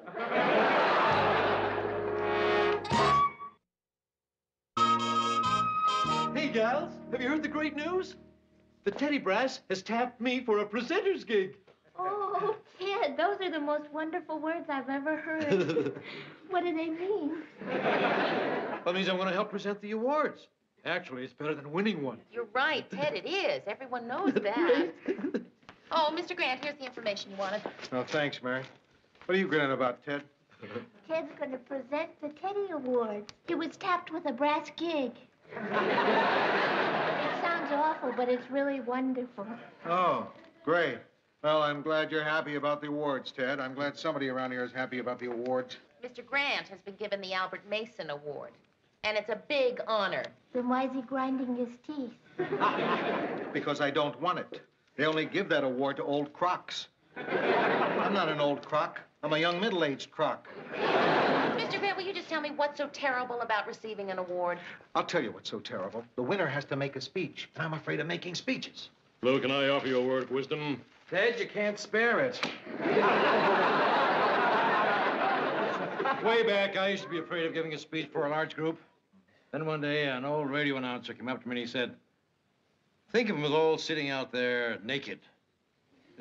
I've never been nervous since. Well, occasionally I giggle. And once in a while I get excited. But never nervous. Well, I am. Mary, you handle this. I think I'll go get drunk. Hold it. Mr. Grant, you're not going anywhere. There's no need to go get drunk. What is I hate about awards? I mean, you see what it's doing to people? People are nervous, people are miserable. And for what? The award doesn't matter. Come on, it's our work. Our friendship, our respect for each other. That's what counts. Not awards. Awards are forgotten the next day. Who remembers, for example, the name of the Albert Mason winner last year? Carl Frobisher. Okay, poor example. Who was the best weatherman 2 years ago? Morton C. Foster.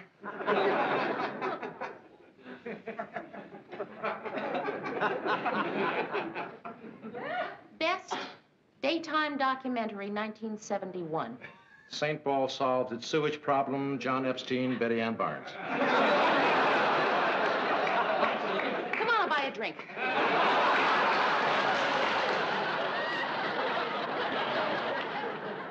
Best kiddie show, 1957. Buffalo Bob Fogle.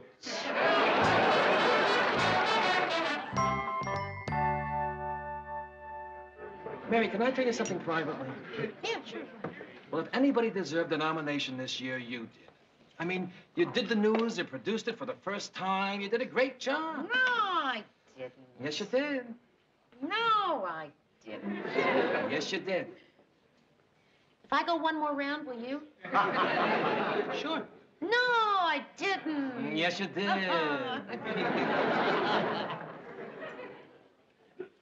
Hey, how come you guys didn't bring any dates tonight?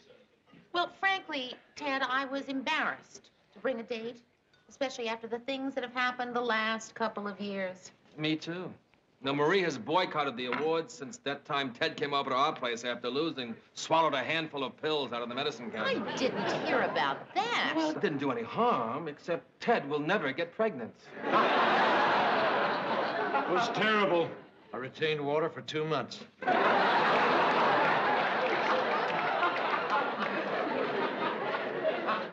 have a hunch you're going to win, Sue Ann. I just have the strangest feeling deep down inside. So do I. I think I'm going to throw up. Miss Grant, it's almost time to go. I can't, Mary. I have to wait till my date gets here. Where's she coming from? Malta. I think this is going to be the worst evening in the history of Western civilization. Hey, Mr. Grant, if you're nervous about that speech, why don't you try it out on us? Once you see that everyone likes it, you won't be so nervous about doing it later. Maybe you're right. Yeah, of course I am. Hey, everybody, could you gather around for just a minute? Mr. Grant would like to try out his little speech on us.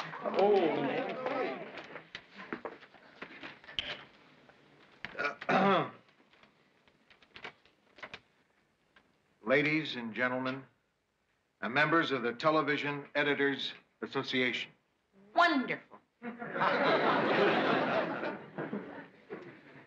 This award is stupid. And I would tell Albert Mason to his face. But in 1967, he skipped to Argentina when he was charged with the crime of selling the military unsafe latrines. Thank you very much. Mr. Grant. Yes, Mary? You can't deliver that speech. Well, listen, it's a free country. You can't deliver that speech and remain in Minneapolis. No. But it's the truth. But you can't publicly ridicule everybody in that room. You know, Mary, for the first time, I'm sort of glad to get that award. Lou, Huh? I thought it was great. You took my tip and pictured everybody naked, huh? No, Ted, I didn't picture everybody naked. That's funny, I did.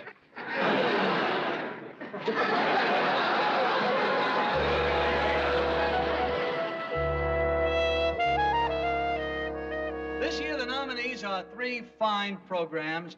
The Happy Homemaker, host Sue Ann Nivens. Strikes and Spares, host Morty Flemish.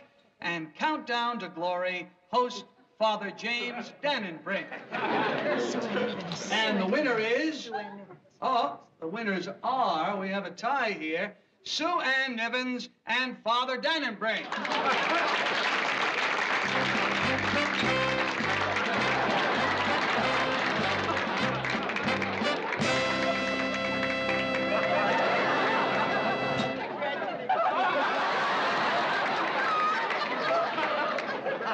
I'm just so excited. I don't mean because of you. It would be presumptuous of me to thank you for this award, since in a much larger sense, you cast your ballots not for me, but for someone with whom I am unworthy to share it. Oh, thank you, Father.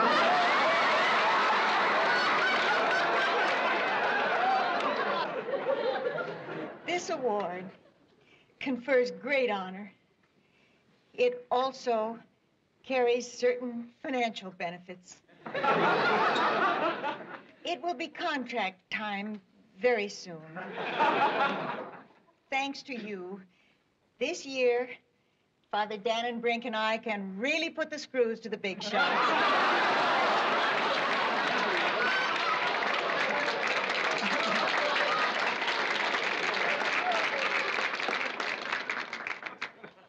And now to present the award for Best Newscaster, here is last year's winner, WJM's inimitable Ted Baxter.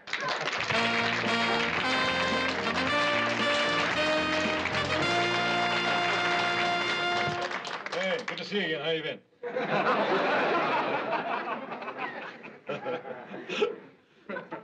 My friends, this is what America is all about. A former winner getting up here and giving away an award he should have won himself.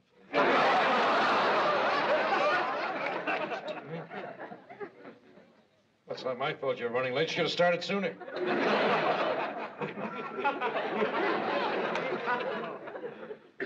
What is an anchorman? Wasn't it Shakespeare who once said, all right. Nominees are Ernie Reeves, headline report, Pete Aldi, evening headline, Les Stewart, reported evening, and the winner is... Les Stewart, really?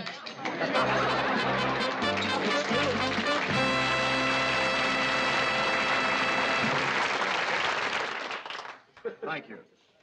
Well said, Les.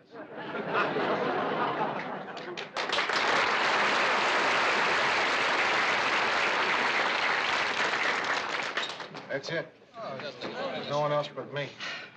And so it is now my privilege to introduce this year's winner of the Albert Mason Award, the grand old man of the WJM newsroom, Lou Grant.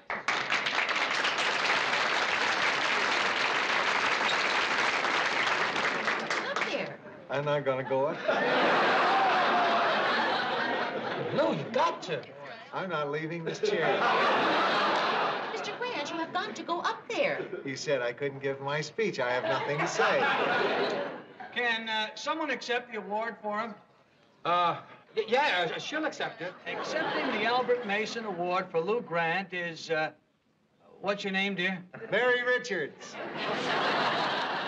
Mary Richards.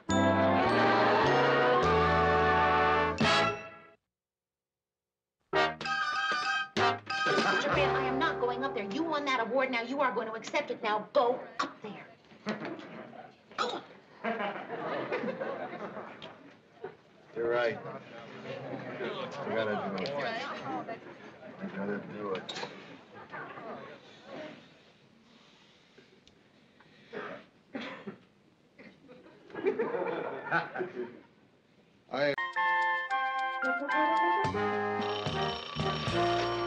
Newsroom? Who? Mrs. Morgenstern? It's Rhoda's mother from New York. She says she can't talk long because somebody's waiting to vandalize her phone booth. Mrs. Morgenstern, how are you? Well, no, I'm not busy Thursday night so far. Why? Tony Kramer is coming into town. I don't know Tony Kramer. What do you mean, would I like to? No, Mrs. Morgenstern, I really, hello, Tony. Thursday night. Yeah, sure, Thursday will be fine. 8 o'clock. Well, thank you. It was nice talking to you, too. Bye-bye. Listen, Mrs. Morgenstern. Yes, he did. He sounded very nice. But Mrs... No, you're right, Mrs. Morgenstern. I'm not. Bye. You're not what, Mayor? Getting any younger. Hey, guys. Everybody gotta hear this. It's the most exciting thing that's ever happened to me. Come on in, Lou. Great news. What is it now, Ted? Oh, Lou. How come every time I come to you to say something, you say, what is it now, Ted? Like I'm going to say something dumb. How come every time I see a duck, I expect it to quack? No. You answer my question first. Well, what's your hot news flash, Ted? All right. I just got a call from this guy. He's coming up to meet me now.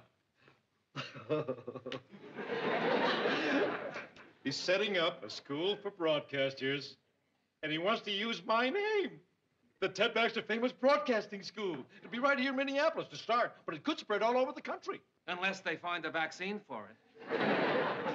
Look, Ted, if you want to get involved in this, that's your business. But don't you get the station mixed up in it, understand? Right, Lou. Me in, station out. Check. Ted, you know, this kind of thing takes a long time to set up, and a lot of money, too. I mean, if it doesn't work out, you could lose your shirt. But that's the beauty of it, Mayor. This guy Marsh has all the experience and the money. All he wants from me is my reputation. Well, in that case, you've got nothing to lose. There he is. Alan Marsh. How you doing, partner? Great. Hey, everybody, I want you to meet Alan Marsh. Al, this is my entourage. Wait a minute. Don't tell me. Let me guess. Lou Grant, Mary Richards, and Murray Slaughter, right? You know, Ted's told me so much about all you guys, I feel like I know you. What you were doing when he discovered you, how he found you, cleaned you up, gave you your first break. Oh, they don't want to hear all that, Al. So, Marsh, Ted tells me that you've had a lot of experience in setting up these schools. Tell me, what do you get out of it? Pleasure.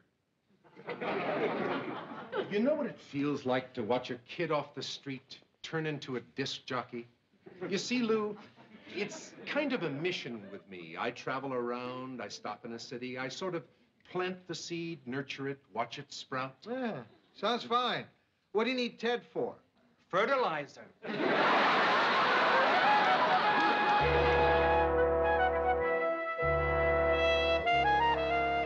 That Mr. Marsh is such a nice man. He says one day Ted's name will be a household word, like spatula.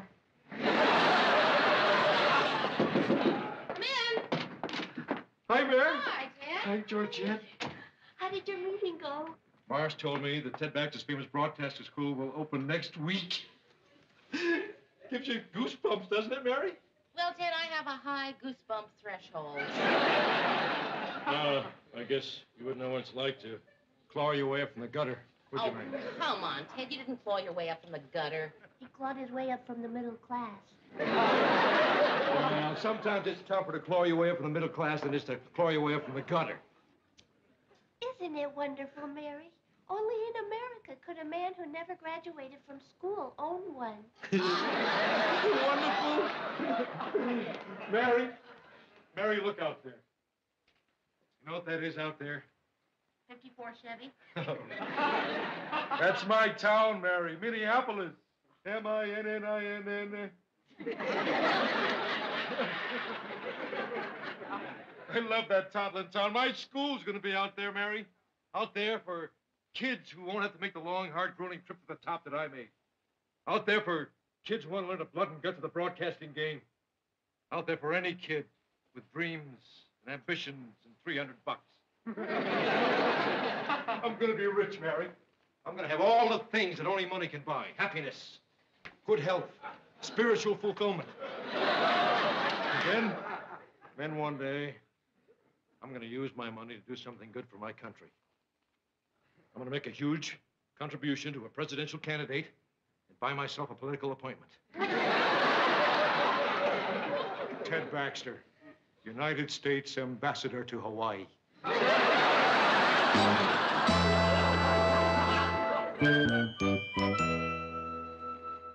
This is the night, guys. The official opening of Ted Baxter's famous broadcaster school. I guess you guys are probably as excited as I am. Oh, yeah. Just think. Someday, there may be branches of Ted Baxter's famous broadcasting school all over the country. And this is the night when it all started. Now you know how Colonel Sanders felt when he licked his first finger. Oh, it's going to be a gay evening. But you don't have to dress formally unless you want to. You're going to be there, aren't you, Mayor? Well, no, Ted, I'm not. I have a date. I promised Mrs. Morgenstern I'd go out with this guy, and he's only going to be in town tonight. Murray? No, I can't either, Ted. You see, I promised Marie I'd take her and the kids to dinner. We've had the reservation for weeks. Lou? I won't be there either, Ted. Oh, Lou, why not? Because the idea of going makes me sick to my stomach. Well, as long as you've got a good excuse. Newsroom. Just a minute. Ted, it's for you. It's the manager of the Regency Hotel. Oh, thanks, Mayor. Hello, Ted Baxter here. What? Oh, well, Mr. Marsh will take care of that. Why don't you contact him? He's right there at the hotel. He did? Oh, I'll get back to you. Thanks a lot. What was that about, Ted? Seems Marsh didn't pay for the banquet room at the hotel. And he left late last night without paying his room bill. What do you think that means, Lou? I think it means that Marsh is a con man who's taken a powder with the school's money and left you as the fall guy for the whole scheme. What do you think it means, Murray? I think Lou's right. Mary? I think Murray's right. Lou? Ted! Well, I just don't think it'd take off like that. I mean, I've got faith in him. How can you have faith in a guy who skipped town? I've got to. I loaned him my car.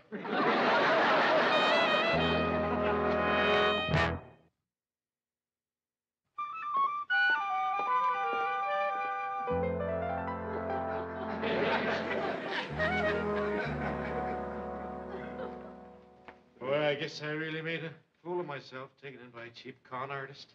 Ted, you should have known better than to trust a man whose business card lists aliases. My mother was right. When I was just a kid, just starting out in school, she took me on her knee and she said to me, Ted, you're going to be a failure.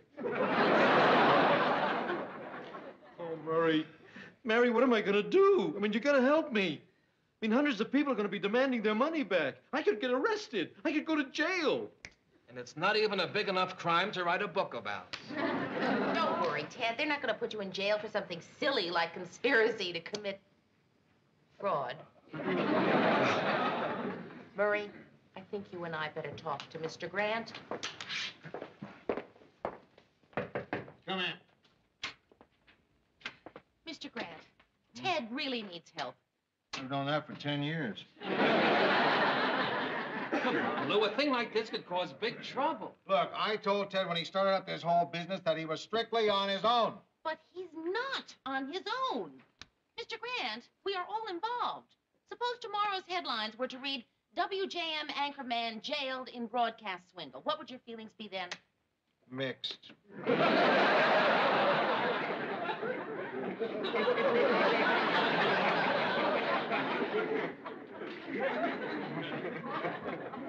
Maybe you're right, Mary.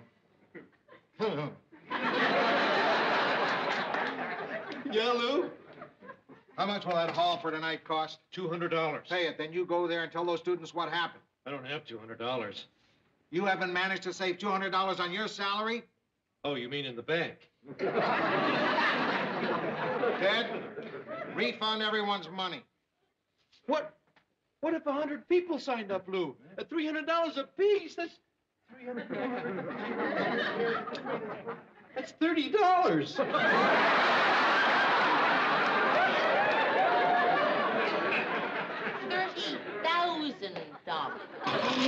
$30,000, Lou. It's either that or come up with the school, Ted. You know something? I bet we could. We could? We could what? Anything as long as it doesn't cost $30,000. Come up with a school. You, Mr. Grant, Murray, me. And if we all pitched in, I bet we could put on a show. Mary could make the costumes. Murray could write the script. And I'll ask my father to let us build a stage in the barn. All right. We can't run a school. Maybe for only one night. Oh, we could look like a faculty. If it works, Ted would get an extra week before his next class to get somebody else to take over. I don't know. Oh, I could get someone in a week, Lou. Please. Please. What time does this class start? 8:30. We could put something together by then. Yeah, Lou. Please. Okay. Thanks, guys. Thanks, Lou. I can't tell you how grateful I am. And if ever there's anything I can do for you, remember, all you have to do is ask. Get out of my office. You got it, Lou. Now we're even.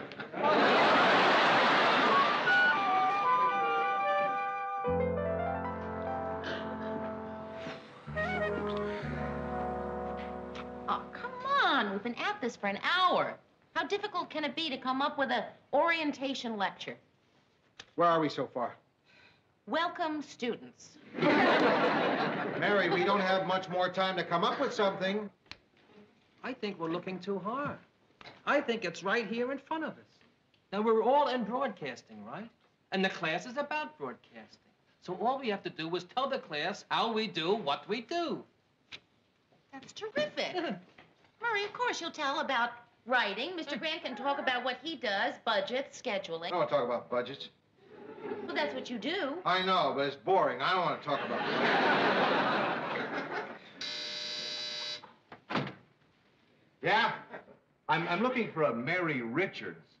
My date, I forgot. Tony, it's so nice to meet you. Nice to meet you. Come in, won't you, please?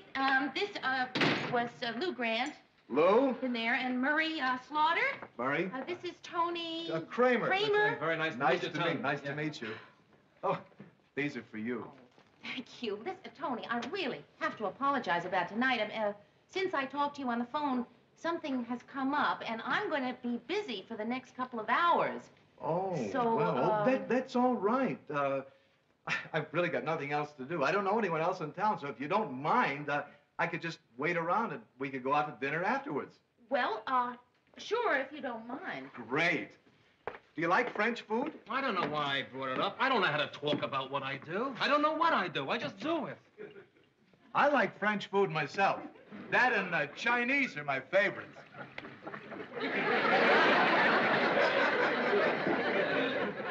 Budgets. Who wants to hear about budgets? I hate budgets, Mary. Hi, guys. Ted, where have you been? We're supposed to be there in 15 minutes. Xeroxing. Ted finished the school song. He wanted to run off enough so everyone could have their own copy. Thought I'd open the class with it, you know. Give an up-tempo feel of the proceedings. Okay. Listen, everybody. We have no gym and we have no pool, but we have heart at Ted Baxter's famous broadcaster school. No. I'm sorry. I'm not going through with this. Why, you? Because the whole idea is dumb and stupid and ridiculous, and I don't want to have anything to do with it. Oh, boy, it's times like this when you find out who your real friends are. Okay, we don't need you. We'll do it without you. That's fine with me. Of course, if you like good wine, there's no sense going to a Right. Well, listen, if we're going to be there on time, everyone, we better leave. Right, Mir. Lou, you sure you don't want to come with us? No. I feel stupid trying to teach broadcasting to a lot of green kids. Oh, come on, Mr. Grant. There must have been a time in your life when you were young and inexperienced. Yeah? Someone older and more experienced helped you, Yeah? showed you what to do and how to get started when you needed it. Yeah. Yeah. Well, think of this as a way of paying back that. All right, I'll do it for Shirley.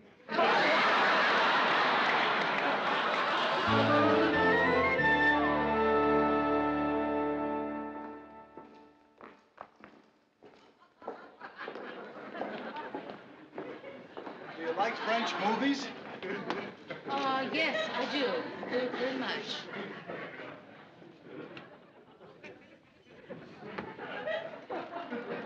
Excuse me. Is this the room where the Ted Baxter famous broadcaster school is supposed to meet? To the best of my knowledge, yes. Where are the other students? Are you the teachers? Yes. Yes, we are the faculty. You're late. Class was supposed to start at 8:30. It's 8:40. Well, you mean that everybody left because we're 10 minutes late? Nobody left. Nobody was here to leave. Come here. What's up, Lou? Ted, there's only one guy in your school. You think the rest of them are out sick?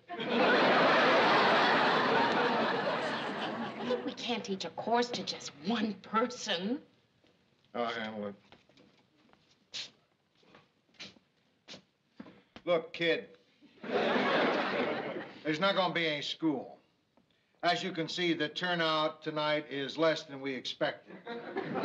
Now, Mr. Baxter here will refund all the money that you paid in full. Ted, write the man out a check. But I don't want my money back. I paid for 10 weeks of school, and I want 10 weeks of school. I changed around a lot of plans to be here. When I leave here, I want to leave as a sports announcer.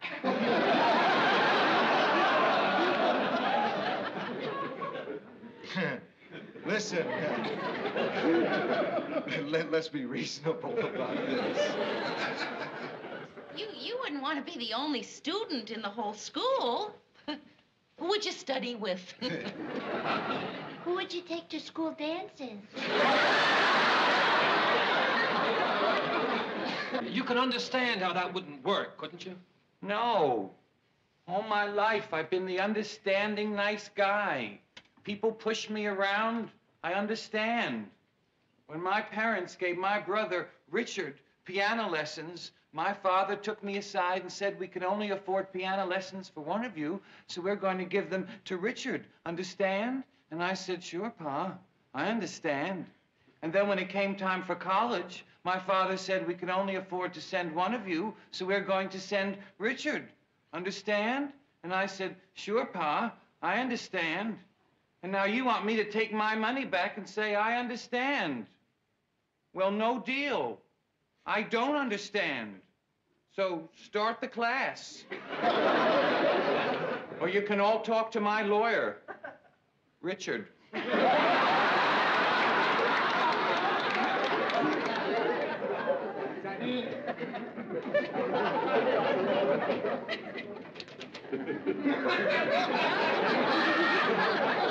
Testing 1, 2, 3.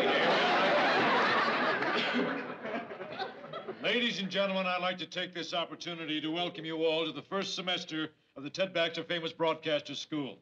I want now, if I may, to introduce the members of the TBFBS faculty. On my far right is Lou Grant, the executive producer of the WJM 6 o'clock news. Please hold your applause until everyone's been introduced. Next to him is Mary Richards, producer of the WJM 6 o'clock news. And next to her is Murray Slaughter, head writer for that same news show. And, of course, that's Georgette. She's my chick, so I like to have her around. And last but not least, well, yes, as a matter of fact, he is least. What's your name again, fella? Tony Kramer from New York. She's Mary's date for the evening. Thank you. Thank you. Now, this will be an ambitious program of intensified study in the many and varied aspects of broadcasting. I think I see a hand out there. The gentleman in the plaid jacket, would you please stand up? What's the passing grade for this course? The passing grade. Lou, you want to field that one?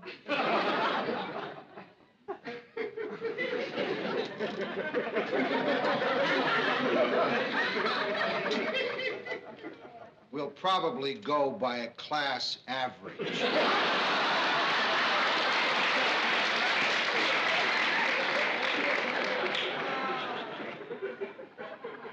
Is that plotted on a normal bell curve? Plotted on anything you like. Thank you. Now, as I was saying, each of you will have the opportunity to find his or her niche in this glamorous field. Yes. What about Christmas?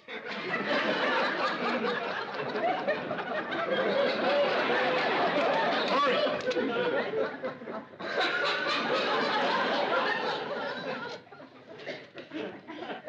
What about Christmas? Do we get off? And for how long? Well, Christmas is not for 6 months. The course will be over by then. Okay, I just want to check these things out. You'll all have the chance to see and hear and experience communication firsthand. You. Is this the entire faculty?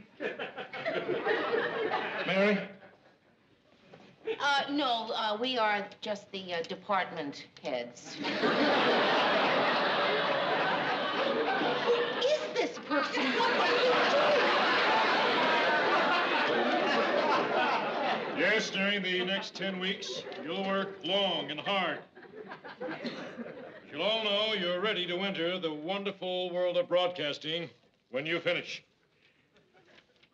At the end, there will be a graduation ceremony. And I have high hopes of getting Eric Severine to be here personally to congratulate you. Now, before we continue, let me just mention that immediately following this orientation class, coffee and cake will be served, and we can break up into smaller groups so that we can get to know each other.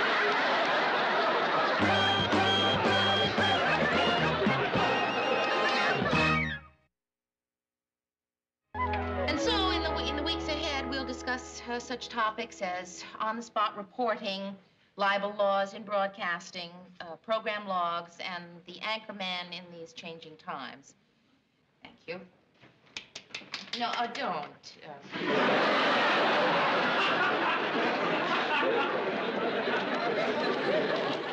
That was Mary Richards, our Dean of Women. So in conclusion, let me just say this.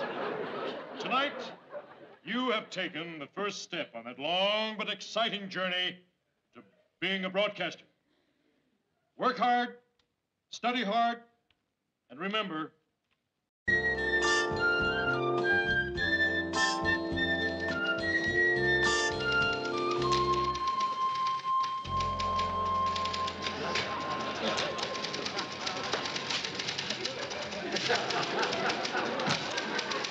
Ted, what are you doing?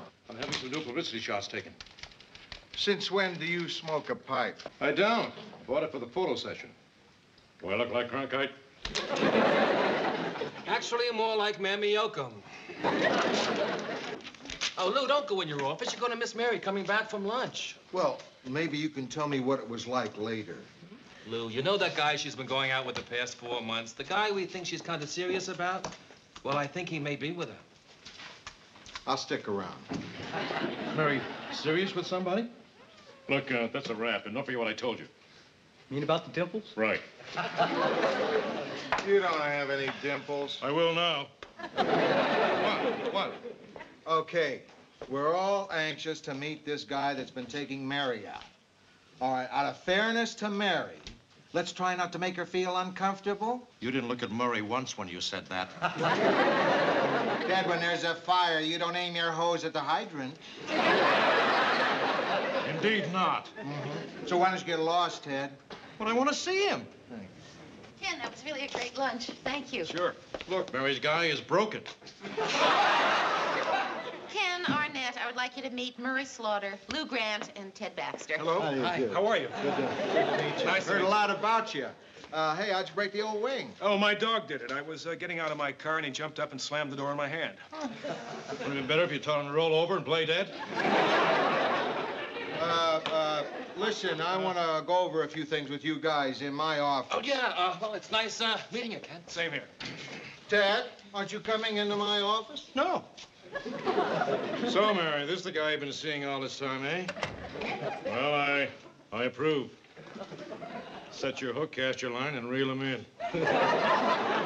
Listen, I guess you two want to be alone. I'm not going to say another word. Just pretend I'm not here. In fact, you can even talk about me if you want to. Okay, then. I'll see you and Stevie at my place about 7 o'clock tomorrow. Huh? Okay, right. Stevie? Who's Stevie? I don't know any Stevie. Stevie is my son, Ted. You going out with a married guy, Mary? No, Ted, divorced. Oh, split city, huh? Well, that's too bad. Listen, it's no disgrace to be divorced these days. Ted? Just because his first marriage didn't work out doesn't mean he's going to botch it up again. I think I better get going, Mary. Okay. Listen, I'm a little nervous about meeting Stevie tomorrow. I mean, I hope he likes me. Not only will he like you, but meeting you will make his voice change. Bye. Nice talking to you, Ken. Oh, yeah. Ted, do you trust me? Well, sure I trust you, Mary. Then, Ted, would you take off your left shoe? Okay. And now would you take off your sock? Okay. And listen very, very carefully. Okay. To me now, Ted. The next time you see me talking to somebody and you think of something to say that would be appropriate or add to the conversation, I want you to take that sock and stuff it down your throat.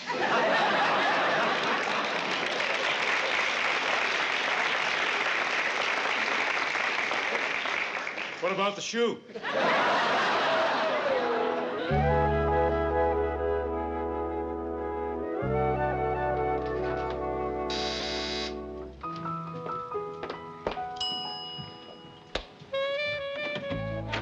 Hi, Mary. Hi. This is Stevie. Steve, this is Mary Richards. Hi, Stevie. Hi. Oh, this is for you. Oh, thank you. Mary, Yeah, Rick, come on in. I just have to turn my oven down. son, why don't you sit down over there and make yourself comfortable, okay? Everything's going great. Yeah, I think so. Well, I mean, naturally, there's bound to be a little tension with you meeting my son for the first time. Oh, Ken, I'm so glad you said that. I mean, it really takes the pressure off. Now I know everything's going to be all right. Hey, what's that lousy smell? That's dinner. Stevie, listen. I think you're really going to like what I'm fixing. It's the first time I ever made it from scratch. And you know what it is? Pizza. Yuck. Hey, Stevie, don't say yuck to Mary. I don't like pizza. I don't like it either. But you don't hear me saying yuck to Mary. Now apologize. Sorry. No, that's okay. It's all right. Mary? Yeah. It's really going so well, considering. Oh, by the way, that thing about the pizza, I didn't mean it. I was just trying to make a point. Oh, okay. Well, then, I'll tell you what. You and I will have a pizza, and I'll fix Stevie a hamburger. Oh, yeah, but I sort of really wanted you two to, well, I just wanted tonight to be something special. A cheeseburger? Mary, I don't mean that. I just don't want you spending all night in the kitchen. I really would like you two to get to know each other. Hey, listen. Stevie loves hockey. Now, there's a restaurant called the Hockey Puck. It's run by an old goalie. He comes to your table and shows you his scars. Oh, sounds fun. Yeah, it's awful. But we'll have a terrific time. Stevie will love you, and you'll love him. I can. I love kids. And if you just let it happen, I'm sure Stevie and I are going to get along just fine. Just, you know, I don't want to feel that I'm taking a test. Mary, a test? I'm not giving you any test. Anyway, what are you worrying about? You're passing with flying colors. Hey, Stevie, guess what? Your dad has a terrific idea. Instead of having dinner here, the three of us are going to go to this great restaurant. Hey, Stevie, would you put the comic book down, son? Mary's trying to tell you something. Well, I guess I said what it was that I had to say. Mary? It's really going better and better.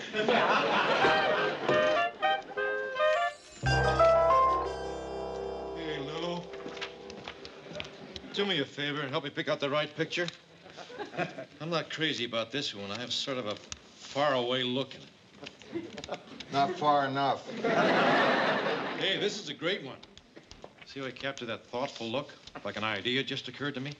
You must have used a time exposure. Come on, Lou. Help me pick out the right pictures. Hey, no, Ted, those pictures aren't bad. What'd they cost you? Nothing. You're kidding. No, I asked him, what do I owe you? And he said, just give me whatever you feel like paying me. Hey, does anybody know what's the matter with Mary today? What do you mean? Well, I just took her to lunch, and when I asked her what she wanted to eat, she said, what's the difference? Well, maybe she just wasn't hungry. And then, right in the middle of her diet plate, she looked up at me and said, you know something, Mary? Life isn't a bowl of cherries. Hey, that's pretty rough talk for Mary. She does sound a little upset, but I wouldn't call it serious. Well, Lou, I haven't told you the worst. All during lunch, her blouse wasn't tucked in. Mary untucked? Yeah, and when I mentioned it to her, she left it untucked. She's really upset. Upset? She's going to hell on a handcart. Hi.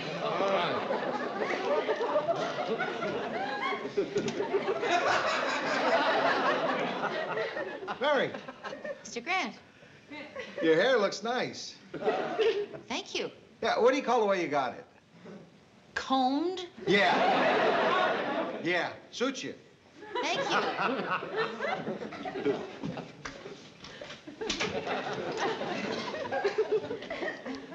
Hard as it is to believe, Mary, I've had my down days, too. Ted, I'm going to be fine. No, you can't be too sure, Mary. I mean, sometimes you can't wait for these things to pass. You've got to get out there and fight them. know what my mom says? Tears are the river that sweep away the mud of sadness.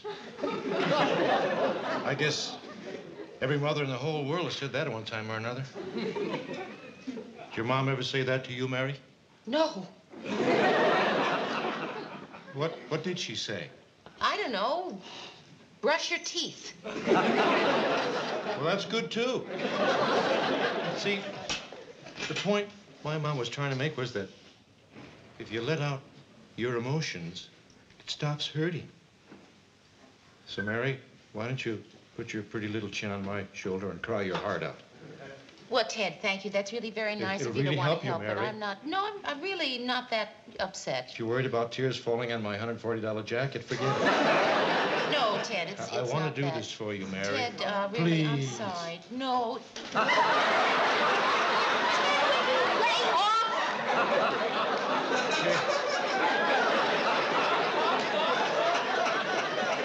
Did it make you feel any better, Mary?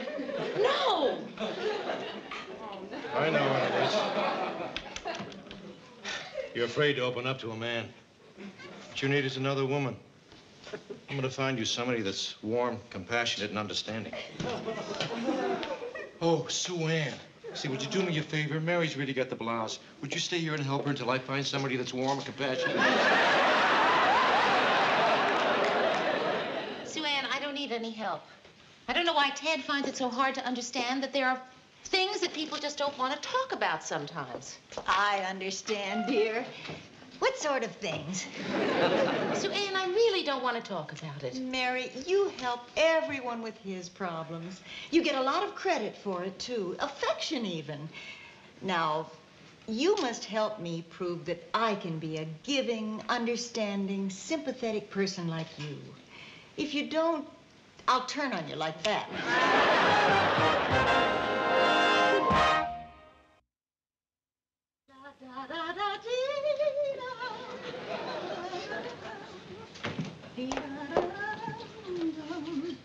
Sue Ann, what are you doing? I'm removing stubborn rust stains from your sink. If you're going to snare him, you have to prove that you're a good homemaker for little Stevie. Now, Sue Ann, why would I be interested in snaring Ken? I mean, aren't we past that point? I mean, that whole idea that women are out to snare men. I mean, Sue Ann, aren't we finally past that notion? No.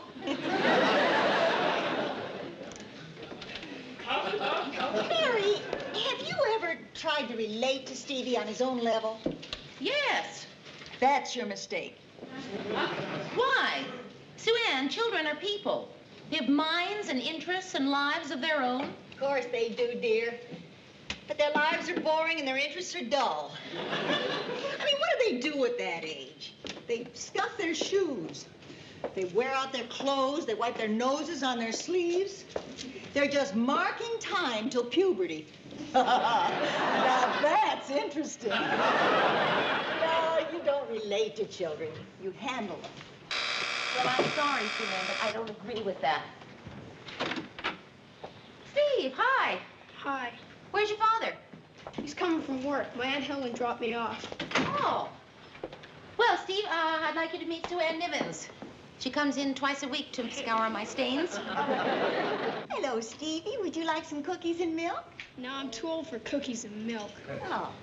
How about some Fritos and a beer?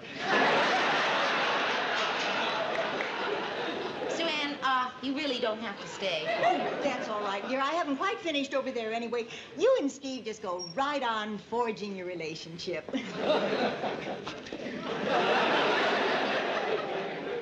What are you reading there? Comic book. What's it about? I don't know. That's why I'm reading it. The Fantastic Blob. Huh. Is he a good guy or a bad guy? They don't give bad guys their own comic books. Right, of course they don't. I should have realized that. I used to like comic books when I was your age. Used to love Wonder Woman. Do you know her? Sure. I used to love the way she'd ward off bullets with her golden bracelets. Gee, every month I couldn't wait for the next issue to come out. Oh, I remember this one story when Egg Fu, her arch enemy, had her trapped in this giant mustache of his, and he had her tied up in one end of the mustache, and in the other end of the mustache was her boyfriend. What was Steve Trevor. Right. Well, anyway, just before Egg Foo was about to crush them both, Wonder Woman worked her arm free and twirled her magic lasso around his head, and she cracked it into 1,000 pieces, and the world was safe for democracy once again. I just thought it was wonderful. Do you like Wonder Woman? No, she's too butch.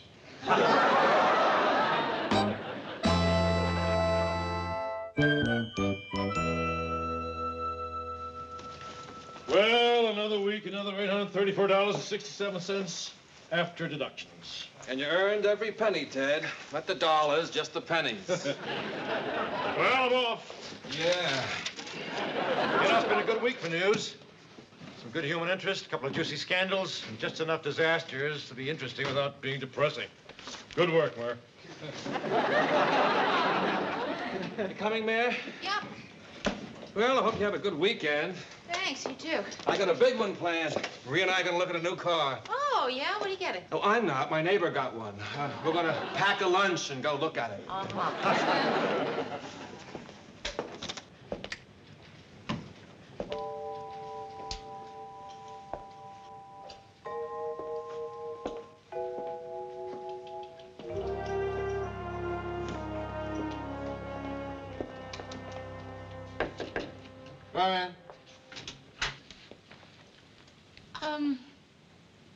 Could I hang out with you for a little while?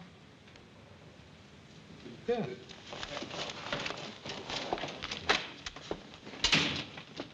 Can I get you anything? I don't know. What do you have?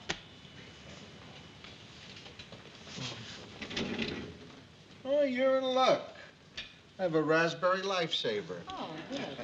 Oh, wait. No, it's your last one. I tell you what. You take the last of the lifesavers, I'll take the last of the scotch. I think I'm getting the best of it. You're not kidding.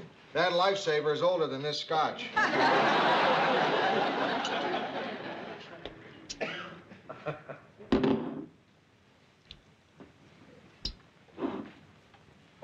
I keeping you from anything? Well, actually, I had a poker game about 5 minutes. Oh, well... No. That's all right. Finish your lifesaver. Oh, Mr. Grant. It's so safe in here, you know? It's so crazy out there. What's the trouble? Well, I'm going with this guy, Ken. Mm-hmm. And he's really terrific. You know, he's one of the best men I've met in a long while. But he's got this blind spot about his son. What's that? He likes him. And you don't? Oh, no, it's not that. Of course it is. That's your whole problem, Mary. You can't say something negative about anybody. You don't like the kid. You can't say something negative. Yes, I can. Okay, Mary. Say something negative about me. Okay, you know what's wrong with you? You can't say anything positive about somebody. I can, too. Yeah, okay, say something positive about me. Go ahead. No. I'm not going to say anything positive about you until you say something negative about me. Come on. Okay, all right. I don't like the way you dress. You wear baggy pants, the tie is narrow. They haven't been wearing narrow ties. Collars. Mary, the deal was one negative thing. I thought clothes came under the heading of one thing. Pants is one thing. Okay. You think my pants are baggy? Oh, Mr. Green. No. That's okay. That's okay. I asked you. And I did it for a reason. I think you should be that honest with the boy's father. If you can do it with me, you can do it with him. And believe me, he'll respect you for it. Okay. Thank you. Wait a minute. You never said anything positive about me. You have really good judgment about a lot of things. I care what you think. Thanks, Mr. Grant. Or else why would I be so upset by your vicious remark about my pants?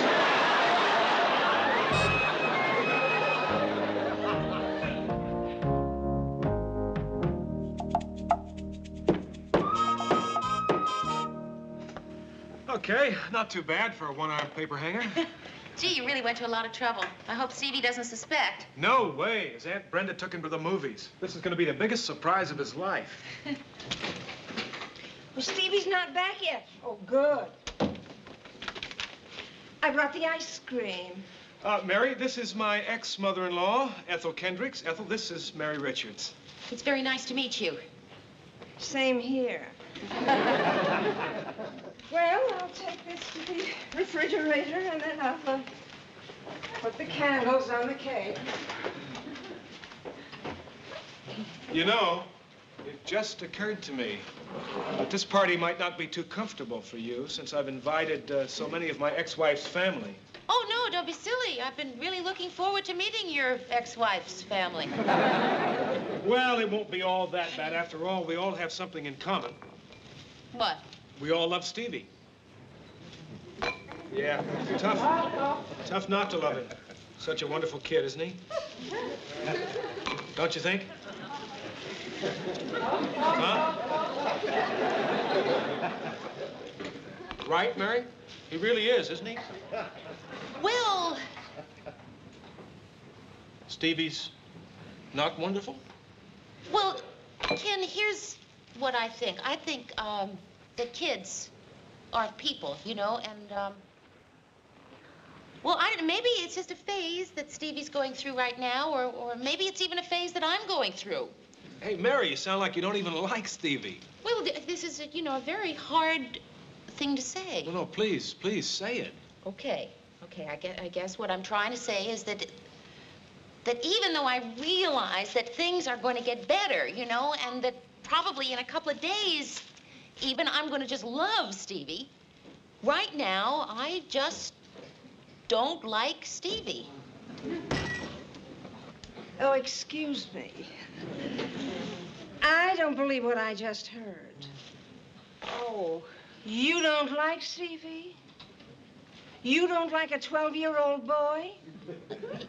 That stinks. Well, here we are. I hope we're not late. Hi, I'm Stevie's Aunt Helen. Hi, Mary Richards. She says she doesn't like Stevie. Doesn't like Stevie? What kind of thing is that to say? Who invited her? Jack, this woman doesn't like Stevie. What is she, some kind of a nut? Well, What's the matter? This one here says she doesn't like Stevie. Who is she? Ken's girl. Oh. So you had to get divorced. Well, you had a perfectly good wife who didn't hate your son. What have you got against my grandson, you hussy? Okay, hold it. Let's get this straight. Mary is somebody I care about. Now, she may not feel the same way about Stevie that we all do, but that's her opinion, and she's entitled to it, however wrong she is. So I want everybody here to treat her with courtesy and respect and to make her feel welcome. I'm so glad you could come. It's really been pleasant. I love your pantsuit. Let's have lunch sometime.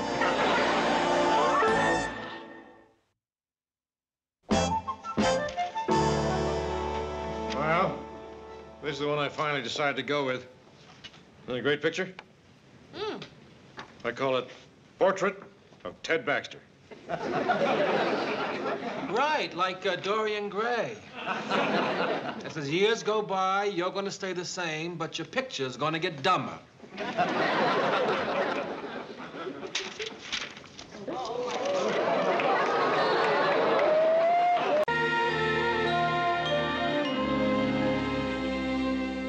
What did the asparagus tips go? Oh, Georgia, why don't you leave that till later? I'll do it. It's okay, Mary. I do it every Saturday. I know where everything goes except asparagus tips. You never buy those. Oh, yeah. Well, every couple of years I pick up a can to see if I still hate them. That's what I like about you, Mary. You're so fair-minded. Hey, I got a letter from Phyllis in San Francisco. I really miss Phyllis. Of course, I never knew her very well. Maybe that helps. Oh, boy. Typical Phyllis. This house sure seems empty with both Rhoda and Phyllis gone. When I used to drop in for a visit, there was always someone here I knew. If you leave, I may have to stop coming here altogether. Right. Oh, boy, good old Phyllis. She says last week she went swimming with a bunch of seals. She must really miss Lars. Well, she says she's got a job, she's making new friends, and she's dying to find out what's new with me. Wait till she hears about the asparagus tips. Geez, that's depressing. I mean, it was bad enough with just Rhoda. Now I've got two friends telling me about their new lives, their new jobs, new friends. Here I am. With old Georgette. Oh, no, Georgette, I didn't mean that. You and I are in the same boat. We're both still doing the same things. I'm not, Mary. I'm going to school at night. I'm learning to speak Italian. Hey, Georgette, that's terrific. Why Italian? Because on my vacation, I'm going to Rome. It's a place I've always wanted to go, ever since I saw a picture of it on a Jerry Vale album. Oh, Georgette, that's sensational. I know. Ted's furious. He's afraid I'll come back earthy and voluptuous and full of pinch marks. Well, I have to go do my homework, Mary. Arrivederci. Bye. And don't worry, Mary. I don't think you're in a rut. Oh, Georgette, wait, I didn't say I was in a rut. I mean, I just said that compared to some of my friends, my life hasn't changed that much. But, you know, I never said I was in a rut. That's what I said, Mary. You're not in a rut. Yeah, well, if you don't think I'm in a rut and I don't think I'm in a rut, why are we both standing here discussing whether or not I'm in a rut? I don't know. But at least it gave you something different to do for a change.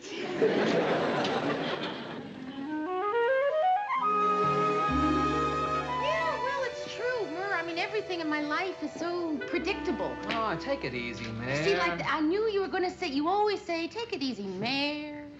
But what do you expect? I mean, you've been carrying on ever since you came in. You didn't even ask me how my weekend was. Don't you see, Mare, I always ask you how your weekend was on Monday? I know, and it's nice to have someone take an interest.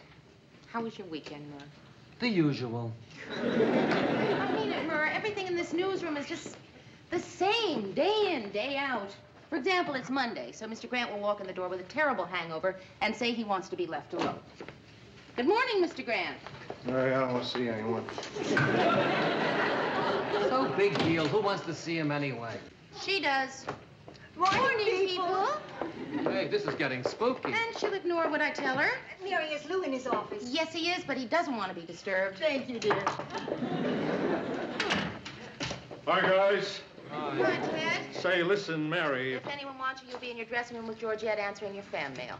Mary, you interrupted me. Oh, sorry, Ted. All right, what I was going to say was exactly what you said. Exactly. And I, of course, will say there is no fan mail today. You'll say, why not? And Murray will say some kind of joke like, because your fan died, Ted.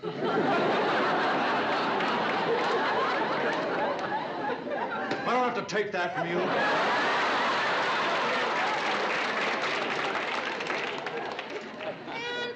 Georgette will come in. Oh, wait a minute. This is easy. I can do it, too. Georgette will come in and say, good morning, everybody. Buongiorno a tutti. Everybody, Lou was so excited about my wonderful news, and I know you all will be, too. I have just been offered my own fried chicken franchise. Isn't that glorious? By the end of next summer, people in 26 cities will be able to look out their windows and see Sue Ann's big pink bucket in the sky.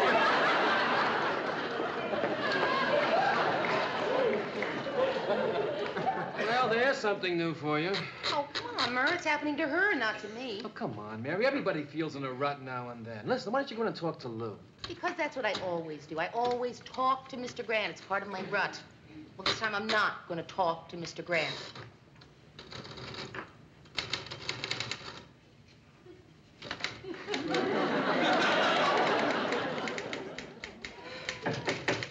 about it? Mr. Grant, could I talk to you for a minute? Mary, did you ever feel so rotten that you'd have to rally to die? No, I haven't. Mr. Grant. They ought to raise the legal drinking age to 70. Sir. Mr. Grant, I'm bored with my job. Mary, don't play games with me. I don't feel like games. You want a raise, just come out and say it. Oh, no, Mr. Grant, it's not the money. Good, because you're not getting another raise. We can't afford it. No, the salary is fine, Mr. Grant. It's my life that bores me. Your life bores you? Well, I realize that sounds like a dumb thing to say. It's just that I've done it all before. I come to the newsroom, I do my job, which is a good job. I realize that. I'm not saying that it's not. You're not getting a raise, Mary. It's just that maybe I've been a newswoman long enough. You know, maybe it's time to try something else. How big a raise you trying for? I'm not, Mr. Grant. I'm just saying that if I left WJM and tried something new, I might find I really like it. No, I wouldn't like it. Being in television news is what I've always wanted to do all my life, and I'm very happy here. I've been talking like an idiot. Thank you for being so understanding and patient. All right. $10 more a week, but that's it.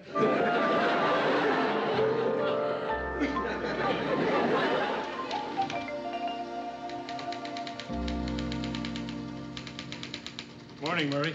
Oh, morning, Ted. Hey, Murray, can I ask you a question? Yeah, go ahead, Ted. Okay, here's the problem.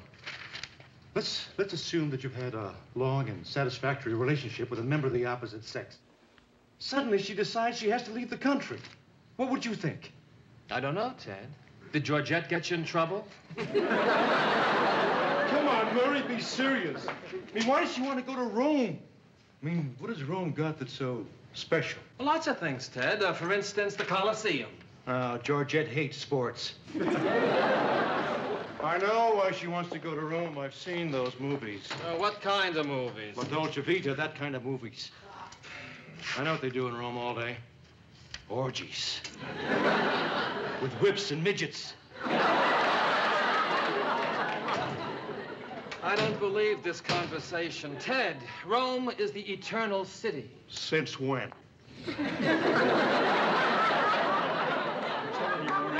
This is what comes of women's lib. They're all going crazy these days. You don't know what they're going to do next. Good morning, everybody. Wow, what a day, huh? Just enough zip in the air to make you really want to get to work. So, what's new? Nothing. What were you guys just talking about? Rome. Oh, well, that's not new. Old. Very old. Ancient.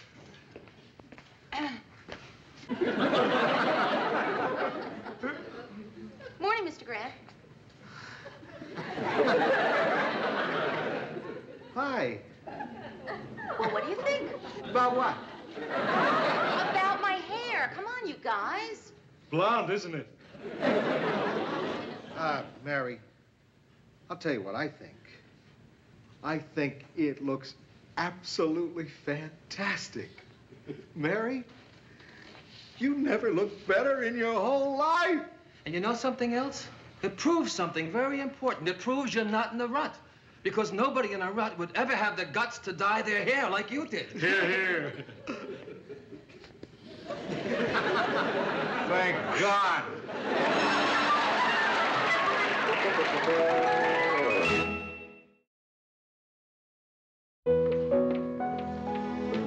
Now, Mary, you mustn't feel depressed. Everyone feels in a rut from time to time. Even I do. And if I can be bored with my life, Lord knows how you must feel about yours.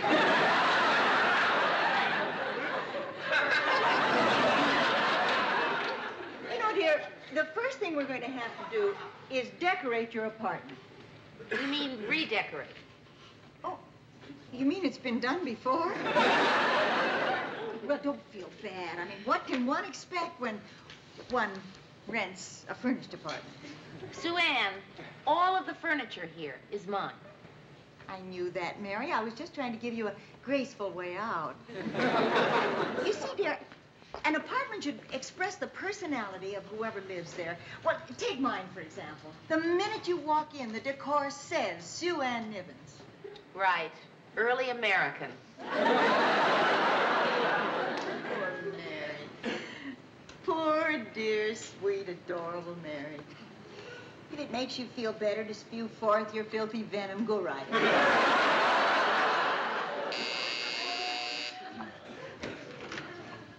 Hi, Mary. Hi. Well, what brings you two here? We decided to stop by to cheer you up. But I hope you're not too gloomy because we can only stay a few minutes. Oh, Mary's not going to be a gloomy Gus much longer. She's going to decorate her apartment, aren't we? Well, I don't know if I'm going to redecorate. Maybe move a few things around. Good idea. We'll all pitch in. Except me. I'm not lifting things. All right, Ted. I could lie to you, Mary, and say I've got a bad back, but I don't. I just don't feel like lifting things. All right, Ted. He really does have a bad back, Mary, but he hates to admit it. He thinks it's more manly to be rude. Mary, to begin with, let's put this couch someplace else. All right. Someone want to give me a hand? Yeah, I will, Mary. I'll guide you. Bring it around. Watch it. Don't hurt yourselves. Take it easy. Girls, I have a work tip for you. Sailors and men on chain gangs often sing when doing heavy work to keep the rhythm. Did you ever know anyone on a chain gang? No, dear. But I have known my share of sailors. You know something? This isn't helping. You mean we broke our backs for nothing? No, I mean, it's not my furniture that needs rearranging. It's my life. My life is dull. How do I change that? You want to change your life, Mary? I'll tell you how to change your life. I've known you for 6 years now. I know exactly what's wrong with your life. You wake up, you eat breakfast, you drive to work, you say hello to your friends, you work at your job, you go to lunch, you work some more, you say goodbye to your friends, you drive home, you have dinner, you sit down, you watch television, you read a magazine, and you go to sleep. Am I right? You want to change your life completely, this is what you've got to do starting tomorrow. Wake up! Eat your breakfast, drive to work, say hello to your friends, work at your job, go to lunch, work some more. Say goodbye to your friends, drive home, have dinner, sit down, watch television, read a magazine, and go to sleep.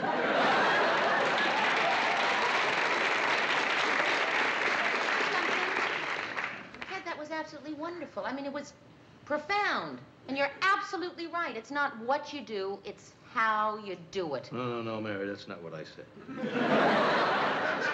What I said was... Wake up! Eat your breakfast, drive to work. Morning, Murray. Oh, hi, Lou. What are you doing? Oh, I'm just trying to find the most interesting item to put on top. So Mary will have something, exciting to start her day. Murray, we don't run this newsroom for the purpose of keeping Mary entertained. We're all professionals here. We have jobs to do, exciting or dull, and we do them. We don't have time for games. What do you think of that? It's nice. What does the card say?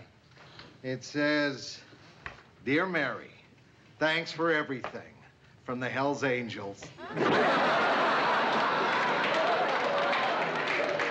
That ought to give her a laugh. Morning, people. Oh, what beautiful flowers. Is it Mary's birthday or did somebody die? No. We just wanted to brighten up the office a little for Mary. She's been kind of depressed lately. Oh, flowers aren't what Mary needs. I know what Mary needs. What?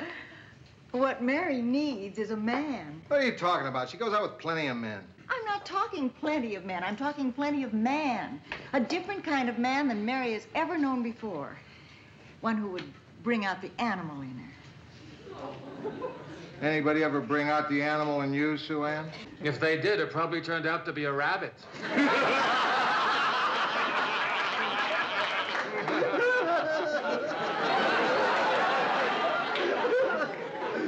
Well, believe me, people, what Mary needs is someone virile, someone dominant, someone totally masculine. Someone who'll sweep her off her feet and carry her away in his arms. Sorry, I don't lift things. Hey, you know something? I just figured out why we're having trouble convincing Mary that life in this newsroom isn't boring. It's because it is boring. It is? Yeah. I mean, I'm bored. What do I do all day? I go in there, and I take the news out of that doohickey. And then I rewrite it on this doohickey. And then I turn on that doohickey and watch it come out of that doohickey.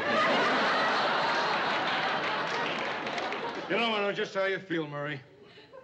Oh, sure, when I first began as a news announcer, I felt kind of important that I was telling the people that a war was declared or a town was flooded or a murder had been committed, but then I realized I was just reporting these events. I couldn't take credit for them. I mean, an idiot could do what I do. I'm so bored, I'm just going to let that pass. I know. Oh, some people think my life is a mad whirl. But let me tell you something. Doing a cooking show can drive you up the wall. This week, I'm doing my tribute to the egg. Well, I've boiled eggs, fried eggs, scrambled eggs, coddled eggs. I've done eggs Benedict, eggs Florentine, eggs Diablo. I'm going crazy. I mean, how many things can you do with an egg? Especially during the family hour.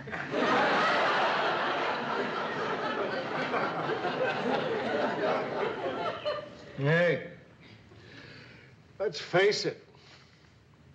Life is a bore.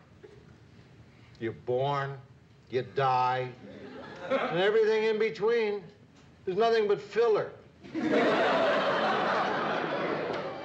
everybody. I've got wonderful news. Wonderful and exciting news. I have finally made a change in my life. I'm moving to a new apartment. And it's fantastic. It's got a swimming pool and a tennis court, and it's just beautiful. I am moving. Isn't that great? Oh, that's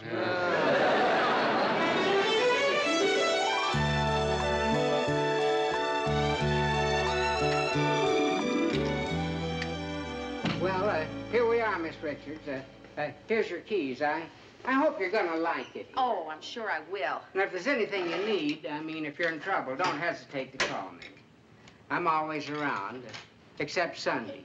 That's when I take my wife to visit her mother.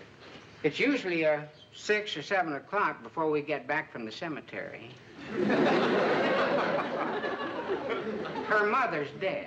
Yeah, I sort of figured. I'd appreciate it if you'd try not to call me between 2 and 4 in the afternoon. All right. That's when I take my nap. Of course, if it's an emergency, that's different. Well, what would you consider an emergency? Well, remember when the Japanese attacked Pearl Harbor? Well, that was close.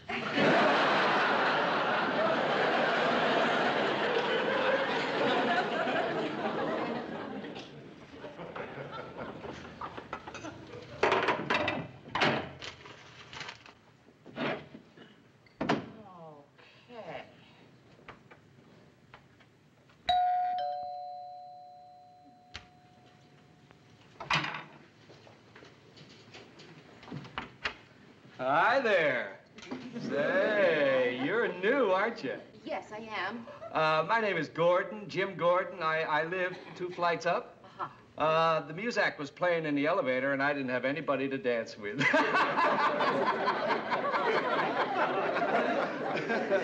Say, listen, they're opening a brand new restaurant across the street. Why don't you come and have a little dinner with me? It's a great way to get acquainted.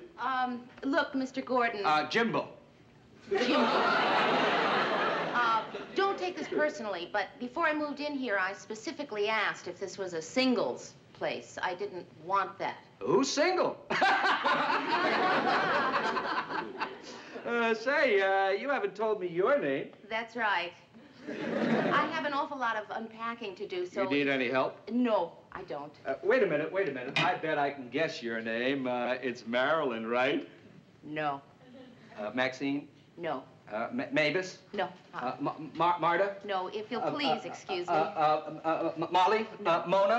Mommy? Madeline? Mommy?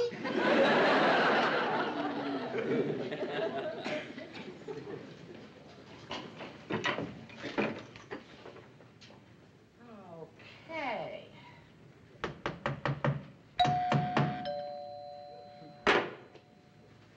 Who is it? Lou!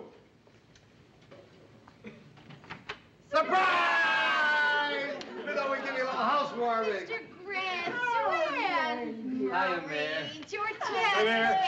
and Jimbo.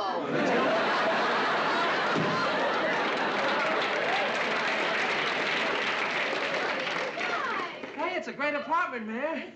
Yeah, we thought we'd celebrate by having a little drink and then taking you out to dinner. Mary, I love your apartment. Que bellezza. That means... Who cares? Hey, what a great balcony. You could sunbathe in the nude out there. Well, I don't think so, Ted. There's a whole building full of people right there. So you'll do it at night. Nice kitchen. Nice. You got your stove here, your icebox here, and your garbage disposal all there. Gee, I'm disillusioned. Somehow I never pictured Mary as having garbage. Mary, you have another room. Yes, I have my very own bedroom. You don't know how tired I was getting of opening and closing that convertible sofa. Now I've got my own bedroom. It's so exciting. Oh, if you think it's exciting now, wait till you get a bed in there. Hey, let's have the champagne. Oh, I hope you brought glasses. My stuff hasn't arrived. Oh, yeah. Well, all right, I'll tell you what. We'll go to dinner. While we're out, we'll pick up some glasses and have a drink afterwards. Okay, great. Look, I tell you, why don't you guys go ahead downstairs? I'll meet you there. There's just something I want to do alone. Okay, great Good luck, man. Great apartment, Mary. Just love it. That's a great place. Really. Great. I just love what you've done with it, Mary.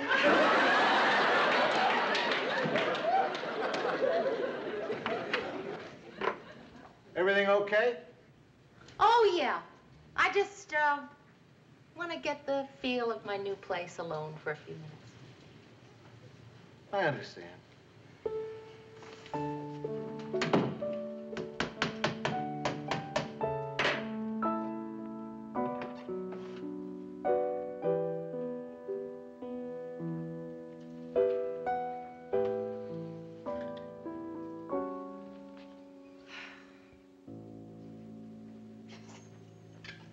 I don't like it.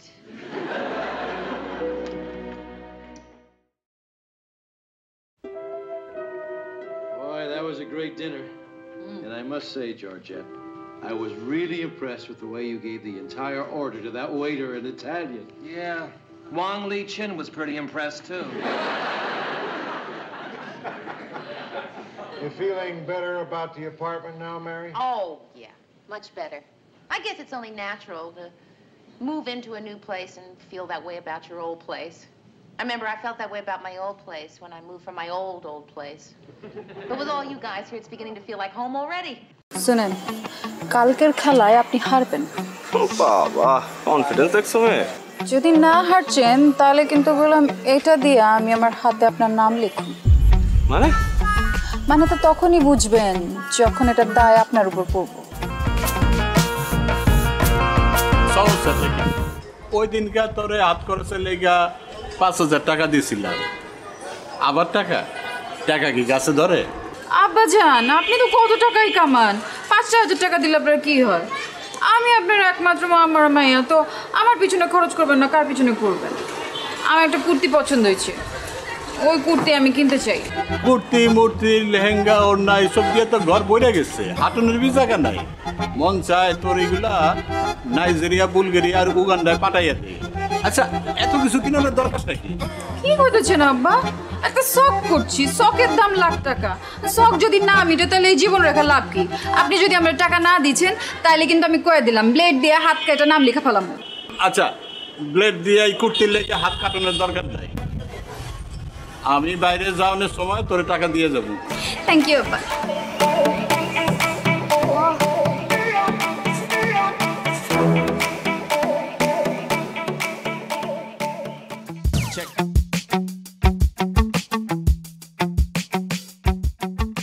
আচ্ছা লাইলি, তুমি এরকম প্রতিদিন কোনো পড়াই complete করছো না, আমি কিন্তু তোমাকে আর পড়াতে আসবো না। আসেন না, আপনারা কথাই কইছো এতে, আমি কইছি শেষ পর্যন্ত তোমার বাবার কাছে আমাকে কমপ্লেন করতে হবে। আপনি আমার বাপের কাছে কমপ্লেন করবেন? পড়াশোনা করছো না, বাবার কাছে কমপ্লেন করবো না? অবশ্যই করবো। ঠিক আছে, আপনি যান, আপনি আমার বাপের কাছে কমপ্লেন করেন, এদিকে আমি ব্লেড দিয়ে হাত কেটে আপনার হাতের নাম লেখা রাখবো এখান দিয়ে। দেখো এইবার না হয় আমি তোমার বাবার কাছে কমপ্লেন করবো না, কিন্তু তুমি যদি পরীক্ষায় ডাব্বা মারো তাহলে তো আবার আমি শেষ।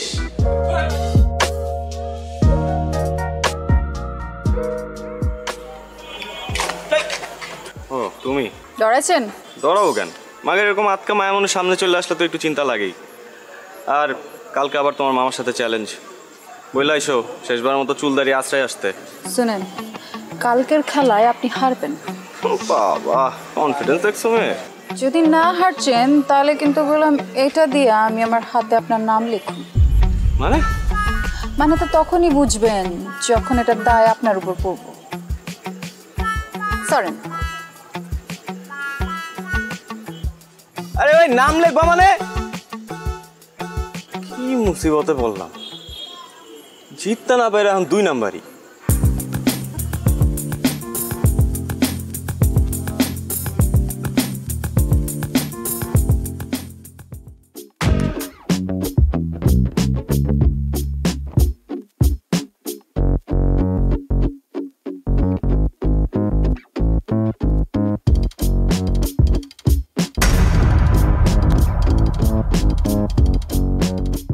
কি সমস্যা? যাইতে দিছো না কেন? সমস্যা আমার না আপনার। আপনি মানুষ না খুনি? মানে? মানে বুঝেন না? কালকে কি করছেন? কাচির লগে কি মিলাচ্ছেন? পেট খারাপের ওষুধ। দেখো এখন কিন্তু বাড়াবাড়ি হইতেছে। তোমরা কাচ্চি খাইতে চাইছো, আমি খাওয়াইছি ব্যাস। কারণ কারো যদি পেট পাতলা হয়ে যায়, কেউ যদি হজম করতে না পারে, সেটা তো তার সমস্যা, আমার না। বাড়াবাড়ি আমরা করছি না আপনারা করছেন?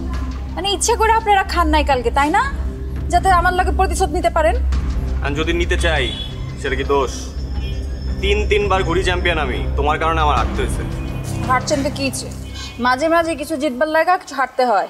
এই তোমার কাছে হাইরে আমি কি জিতছি? হ্যাঁ আমারই জিতছেন, আমার মন জিতছেন। এই দেখো তুমি আমার আবার কোনো কিছু তো ফাঁসে দিচ্ছ, আমি বুঝছি। এইসব ফান্দে আমি পা দিতেছি না, প্লিজ। আমি আপনারে ফাঁসাই নাই, আপনি আমারে ফাঁসাইছেন। আমি তো আপনার প্রেমে পড়ে গেছি ফ্রি মাস্টার। এক চক্কর। আপনি আমার মারবেন, মারেন, কাটতেও ফালান, কিন্তু আমি আপনার ভালোবাসি, এটাই সায়েন্স। হ্যাঁ এর জন্যই তো সায়েন্সে মারো ডাব্বা। যতই অপমান করেন, শাদি তো আপনার আমার লগেই হইব। তোমার মতো মেয়ের সাথে শাদি দূরে থাক, প্রেম পর্যন্ত করতে রাজি নাই আমি। আর এইসব ব্লেড ফেড দিয়ে কোনো কাজ হবে না, আমি ভয় পাই না আর। দেখো চন্দ্র তুমি কি করো।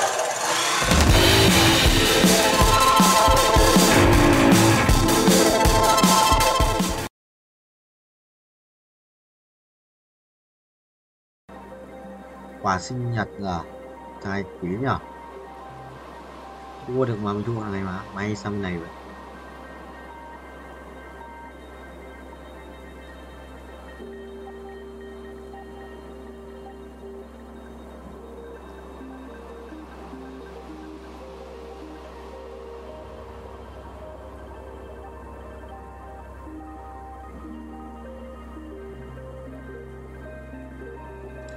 Ok, này, lại về đây đã tự di chuyển, ta thể di chuyển, là thể chỉnh hai bên là xong. Bên không ngoài, bên không ngoài, bên không thấy ơi, bên không thấy ơi, bên không thấy ơi, bên không thấy ơi, ai á, chôn tao.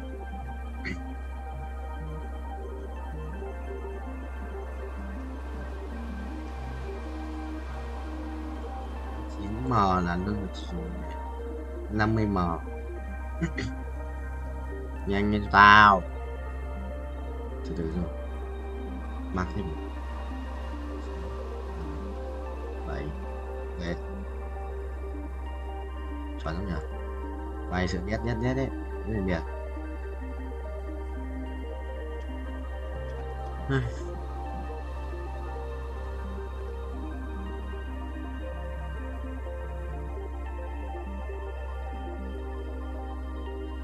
Dậy đi. Hay à, mảnh rất nhiều mảnh nha, rất nhiều mảnh.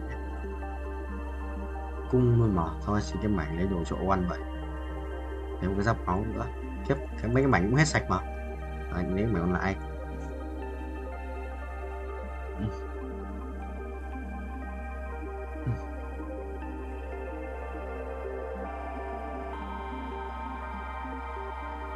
Mày cho nhau, mày cho không? Mày cho anh không? Đừng chết nữa. Thằng Vũ đang nằm mà Dương. Chết. Tài. Mày không anh em mà kia bây giờ có quỷ quá.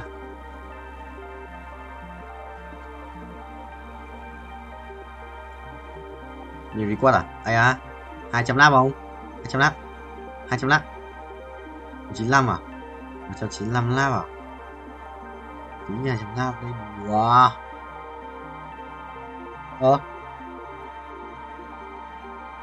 À đúng rồi. Nhầm.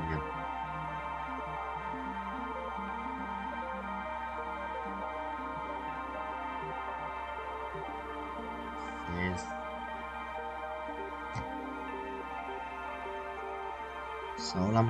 মন্টুর বাসা ফাঁকা, খালি বাসা, পুরা খালি, খাওয়া দাওয়া নাই, তুমি আর আমি, শুধু তুমি আর আমি, একা একা। কত বড় সাহস তোর, হ্যাঁ? তুই সাহস পাইলি কিভাবে আমার নিয়ে খালি বাসায় যাবি? বাসায় আমার কথা বলো, বিয়ের কথা বলো, সিরিয়াস হও। তুমি তো জানো আমার বাসার অবস্থা কি।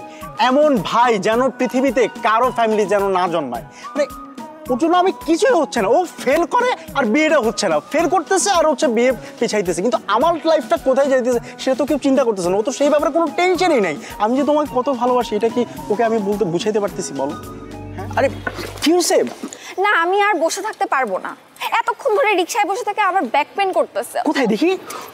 দেখতে হবে না, আমি আর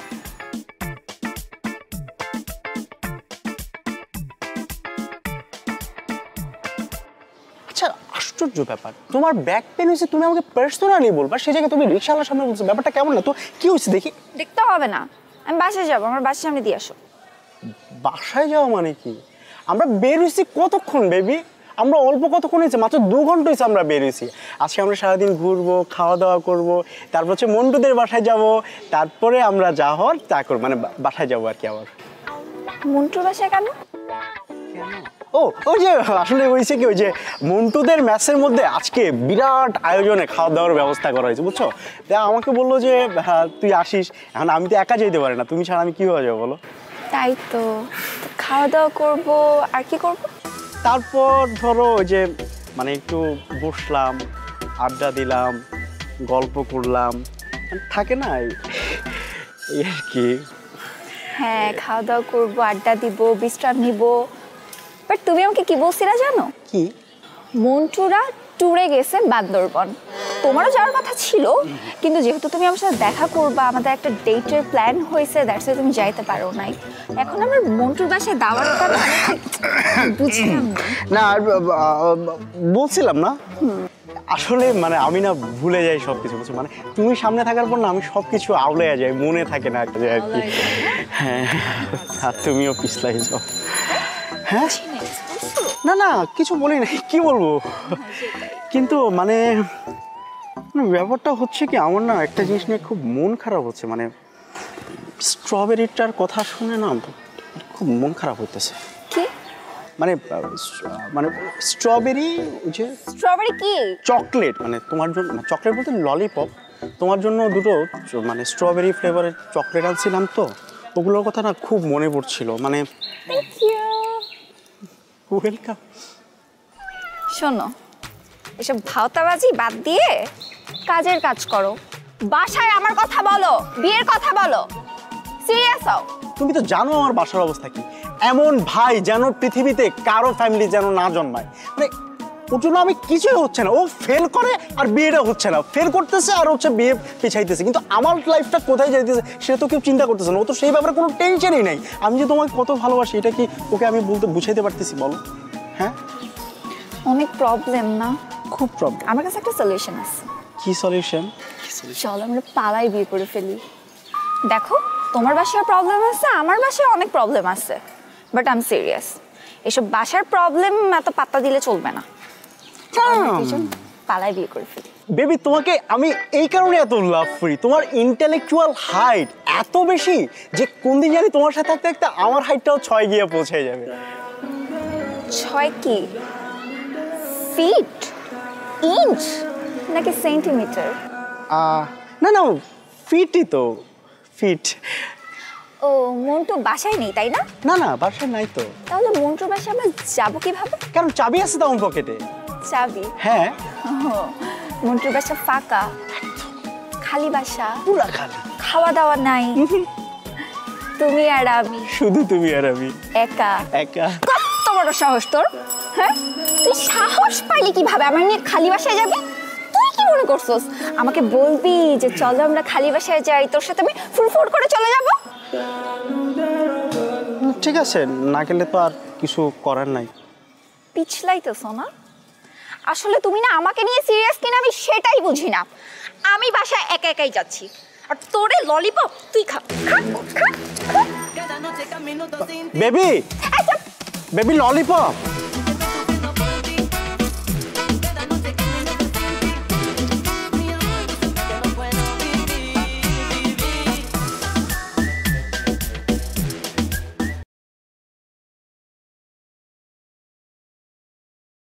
Rồi bài cái độ buồn luôn mà sự là khỏe đấy, nhưng mà thầy xây bài ấy chưa xây có Saza hả, có Rakan.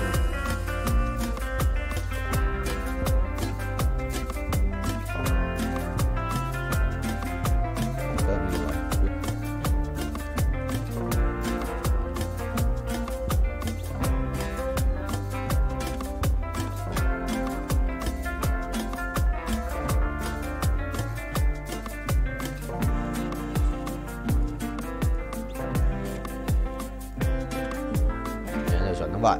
Át này, binh. Xong. Là át luôn mà. Sao có xin ra ấy, nhưng mà anh đéo dùng rồi.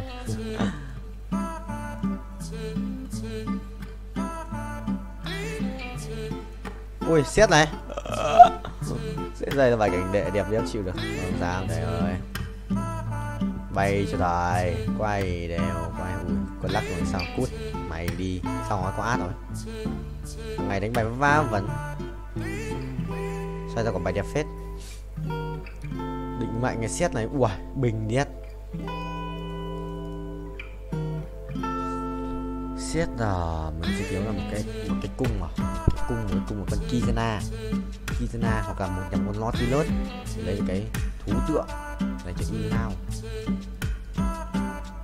Bắn cung không? Bắn cung lấy đồ cho át trước khi thầy. Ui, rồi xong nhặt nhầm đồ. Ha ha. What the hell man. Nhặt nhầm đồ. Thế mà cũng phải lái xe. Đùa tao à? Đùa tao không vậy. Thế mà cũng một cộng một ending chôn bố không? Chôn thầy không? Syndra này cút, có một cút, dấu hiểu. Nhặt ngu đấy. Ngu đấy. Rớt ở đây. Rồi xong. Tại có càng ngày đây. Thì vậy có ai mà phải có cái thằng này ở đây đúng không? À, đủ bốn mà, cút. Nè. Xong. Chịu rồi, nhặt nhầm đồ lúa tắc ngủ bốn máu nhỉ. Rồi xem đi. Thầy ơi, không ai nhận được cái gì. Chưa nhận không? Ở đây. Vòng quay may mắn, vòng quay vô cực. Anh 2 vòng à? Quay đều ra cái pet đỏ ấy đi, ra cái pet đỏ. Đi ra qua.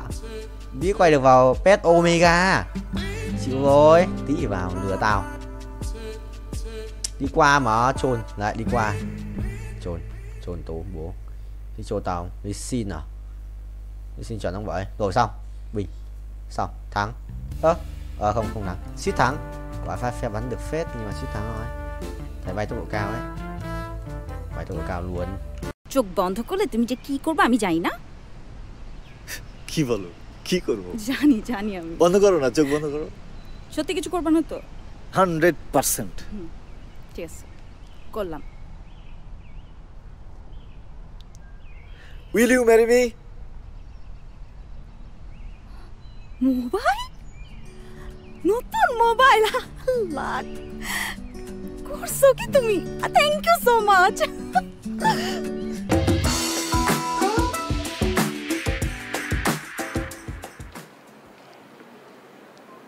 K? Sir courier. দাঁড়াও।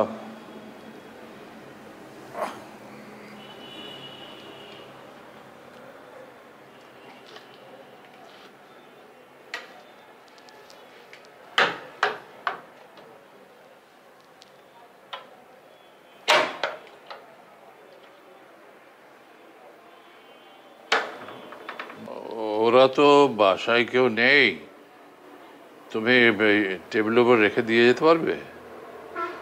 জি জি sir, অবশ্যই sir.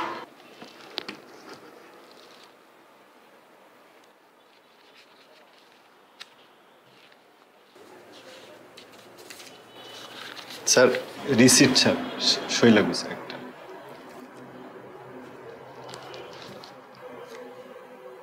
কলম দাও। কলম।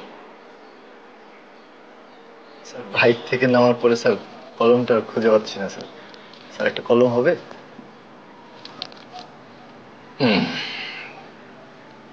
দাঁড়াও। জি।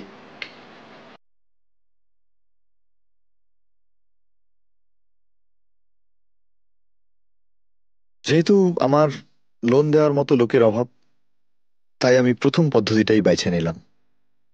নিজের জন্য নয়, এই জীবনে প্রথম আমি চুরি করলাম।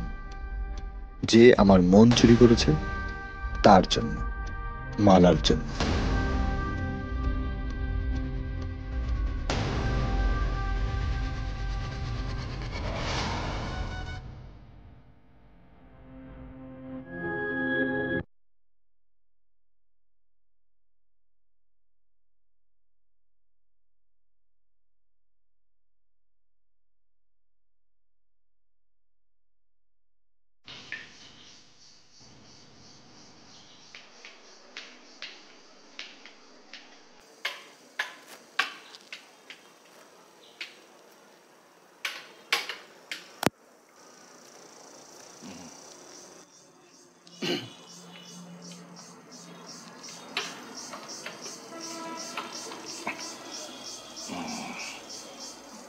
ঠিকানাটা কি আছে ওখানে?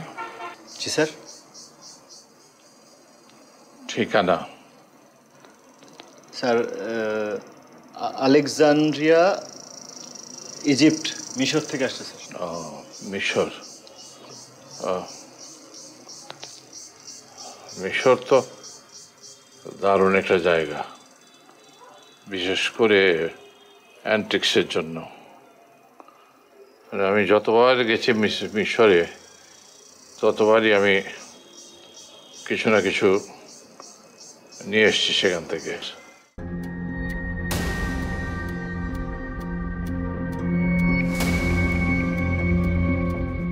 স্যার আজকে আসি স্যার। হ্যাঁ আজকে আসি স্যার, একটা ডেলিভারি আছে তো। ও আচ্ছা, স্যার।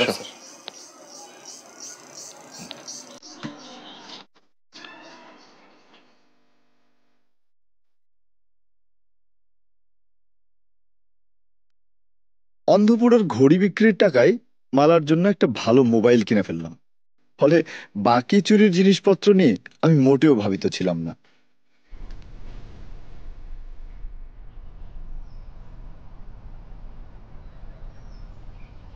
মালা, আজকেও দেরি করে আসছো। প্রত্যেক দিন তুমি দেরি করো, কি সমস্যা তোমার? তুমি না বলো যে আমার মধ্যে একটা নায়ক নায়ক ভাব, দেখো না সিনেমায় নায়ক দেরি করে ফেলে, নায়িকা অপেক্ষা করে থাকে। আচ্ছা সরি সরি সরি সরি, মন খারাপ করো কেন? তোমার জন্য একটা জিনিস আনছি, বলো কি আনছি? কি জিনিস দাও? কি আনছো দাও না। না না না, তুমি একটু চিন্তা করে দেখো কি আনছি। এত চিন্তা করতে পারবো না তো। বলো, মাথাটা একটু খাটাও। আরে কি ঘোড়া ডিম নিয়ে আসছো, দাও না দাও। আচ্ছা তাহলে চোখ বন্ধ করো। চোখ বন্ধ করলে তুমি যে কি করবে আমি জানি না। কি বলো, কি করব? জানি জানি আমি। বন্ধ করো না, চোখ বন্ধ করো। সত্যি কিছু করবে না তো? 100%। ঠিক আছে, করলাম। Will you marry me? Mobile, নতুন মোবাইল, লাখ করছো কি তুমি? Thank you so much. আমার একটা ফোন কি দরকার ছিল জান, তুমি এটা কি করছো? ভালো হয়েছে না? ভালো হয়েছে না? দেখো বলছিলাম না, তোমার কথা দিছিলাম না, ছবি তুলে দেখো। হ্যাঁ ছবি তো তুলবই, দাঁড়াও। নতুন মোবাইলের প্রথম ছবি তোমার সাথে। আসো।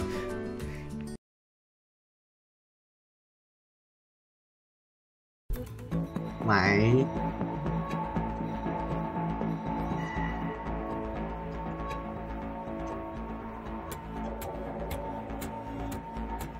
Mày quyết kiểu với hả? Tôi biết kiểu sự bình chilling ấy. Kia na cầm kiếm này, và cái đai máu này. Kia na cầm kiếm này. Rồi. Quay thằng lấy đâu? Thằng lấy rồi. Chuẩn không? Chuẩn không? Chuẩn không? Chuẩn không? Tranh mày tranh với tao. Nhiều record á. 233 vòng. Mình có đầu bây giờ. Cảnh báo á. Vậy cũng chưa đi 30% hả? 20% tiếp quỷ à? 100 không? 110 à? Kêu tầm 5. Quá. Để được đang bay cho mình. Ai mà lại ai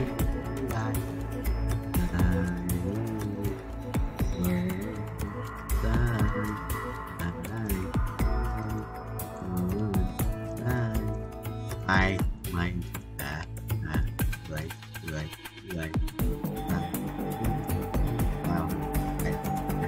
nè rồi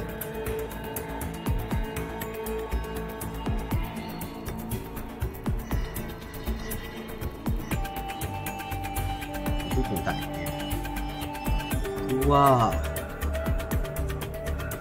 một tỷ lắm. 50 rồi khoảng là bao nhiêu nhỉ? 2 thì 40 à? 5 thì bỏ 250.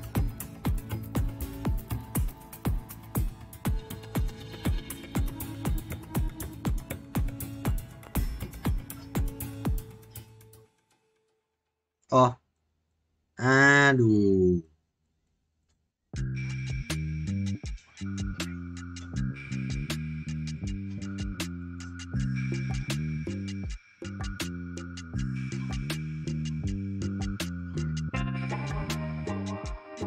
Mày được không? Mày ghê 250 mình muốn mày. Năm nay của ông thầy 29 này, 22, 23, 26, 27, 28, 29, 25, 26, 27, 29, 33, 35, 36, 36, 37, 40 à? 40, 40 à? 98 à? 98 ai? Phải bay một thanh rồi.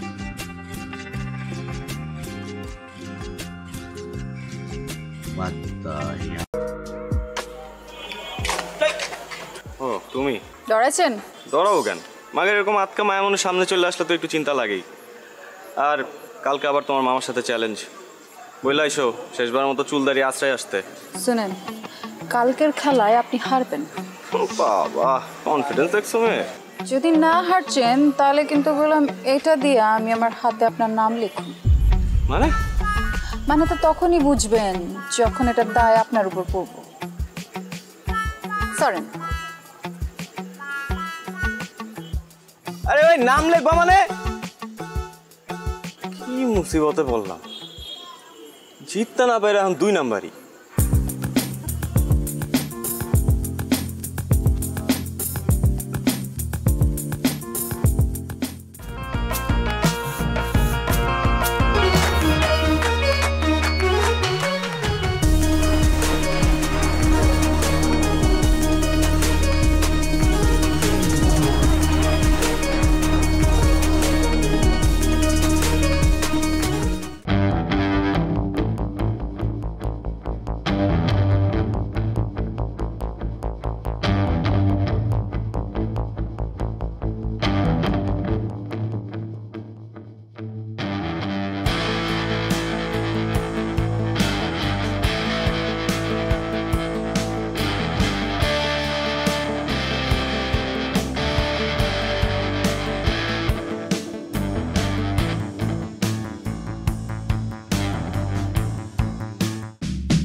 কি করতেছ? এটা কি করলি তুই মামা বলতো? শেষ পর্যন্ত ওই হাবলু মামার কাছে। সরি বলছি তো, মিস্টেক হয়েছে। আর এটা খেলা না, খেলাতে হার জিত থাকি। এই কথা তুই বলতেছিস? 3 বারের চ্যাম্পিয়ন নিলয় বলতেছে এই কথা, শেষ পর্যন্ত খেলায় হার জিত থাকেই। হ্যাঁ বলতেছি, এবার হয় না আগামী বার হইব। আর শোন, আমাদের না বয়স বেশি হয়ে গেছে, ঠিক আছে? এখন এটা জুনিয়রদের করা কাম, আমরা অনেক সিনিয়র হয়ে গেছি। এই দাঁড়া জুনিয়র? হ্যাঁ, কোন অ্যাঙ্গেল ওই হাবলু মামার তো জুনিয়র মনে হলো? কত দেখি। এই কথা শোনার পরে ওই হাবলু মামা সানফ্লাওয়ার তেল মাইরা ঠিক ঠিক করে হাসবো। তুই এমন একটা কাজ করছিস মামা, এলাকায় মুখ দেখানোর মতো অবস্থা থাকলো না। টাকা দিতেছি, একটা কাজ কর, বোরকা কিনা পিন্দা করতে থাক, ঠিক আছে? এলাকায় মুখ দেখাইতে হবে না। দাঁড়া, আমার মনে হইতেছে কেউ তোরে তাবিজ করছে। তুই কখনো তো এই কথা বলার ছেলে না। কি হয়েছে কত? কোনো তাবিজ টাবিজ কিছু না। আর শোন, আনোয়ারের রহিম বাবুর ছেড়ে আনতে পাঠাইছিলাম, কই হয়? ভাই আসসালামু আলাইকুম। ভাই ওয়ালাইকুম আসসালাম। আনোয়ার কই? ভাই পাঠায় কই জানি গেল গা ভাই? কামটা কি হলো ভাই? কালে গেম রাইডা গেলেন? যাওয়ার হইছে, কাজের কথা আসি। লাইলির পার্টিতে কাচ্চি করে দিব না ভাই, পারুম না, মাফ করে দেন ভাই। আপনার লেগে আমার জানা আছে, রুমের লেগে আমি ভাই কাচ্চি বাচ্চি রাখতে পারবো না ভাই। তুই কি কর? রহিম ভাই মাথা ঠান্ডা, মাথা ঠান্ডা। তোমাদের ছাড়া হইব না তো বিষয়টা। এমন কাচ্চি খাওয়াই ফিরবো, মনে করো 7 দিন যাতে কেউ বাথরুম থেকে বাইর না হইতে পারে। বুঝছো না বিষয়টা? পারবা না? যাও এবার রেডি করে গিয়া, যাও তাড়াতাড়ি।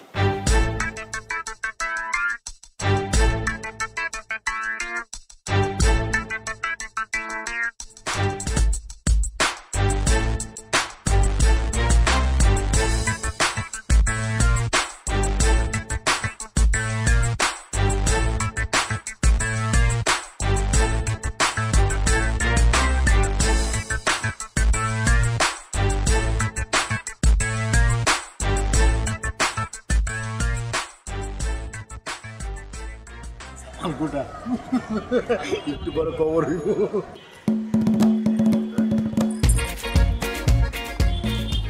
তোমরা আমগুলোকে বইতা। আরে আমরা তো খাবোই, আগে আপ্যায়নটা করে নেই। পুরান ঢাকার ট্রেডিশন তো আপ্যায়ন করা, কি মামা? আইসো দুষ্ট লাইনে আইসো, এরকম লাইনে থাকলে তো কোনো সমস্যা হইতো না। খুব তো কইছিল খেলার কথা, এখন বুঝছো খেলা কি? এখন একদম ক্লিয়ার মামা। আপনার একটু কাছে দিই। আলু দেই, আলু আলু। না না আলু না, গোস্ত দাও, গোস্ত দাও। এই যে গোস্ত দেই। অনেক মজা হয়েছে। এই লাইনে দাও, লাইনে দাও। আলু ল ল ল ল লাইলি ল। তুমি লইবা নি খাইতাম মজা তো তুমি একটু খাও সবাই আমগুলোকে খাইতাম আরে খাবো তো খাবার তো আছে আমগুলোকে খাও আরে মামা খান তো আছে কিছু লাগলে বলেন কিন্তু মজা আসলে না চলো চলো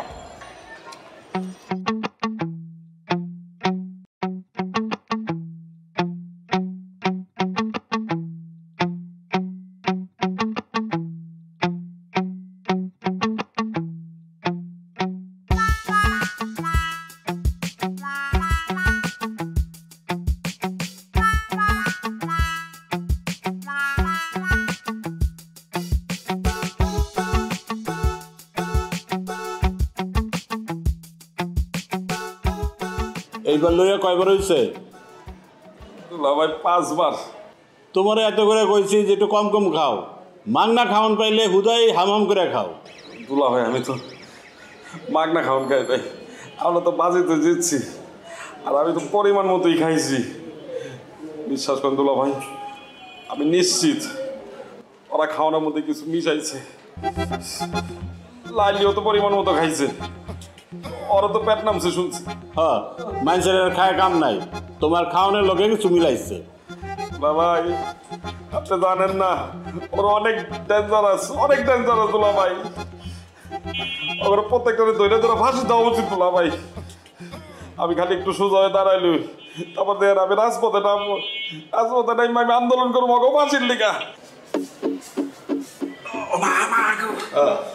যাও তুমি তোমার কামে যাও আমি তোমার লেগে কেড়ে বয়ে থাকো আপনি একটু বয় ভাই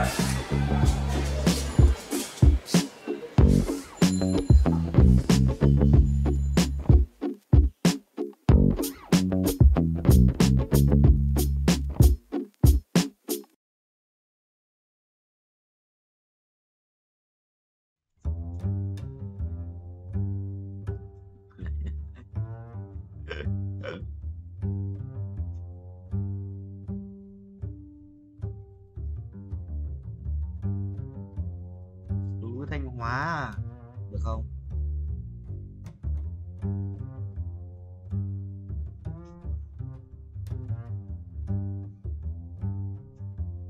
Quý à? Nên mình đọc lui ơi.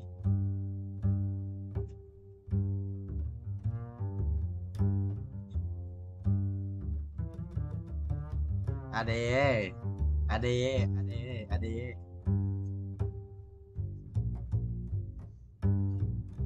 cộng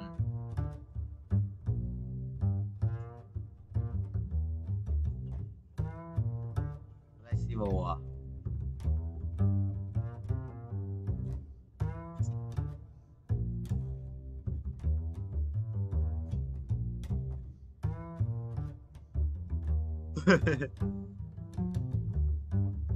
kêu được ra chim của anh và xem kêu được Queen này. Bye bye anh em nhé. Đấy, hay giờ là hay là chim không? Chỉ vậy. Rồi nói sai đâu, ra cái chim này.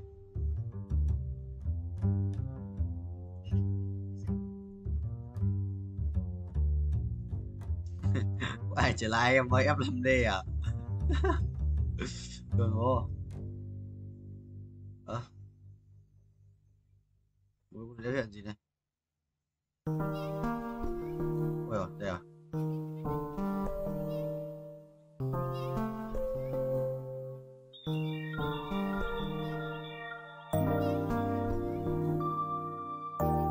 Quay không vậy?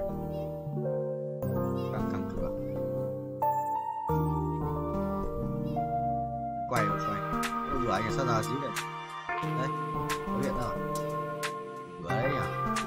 Bữa đấy. Không đúng à?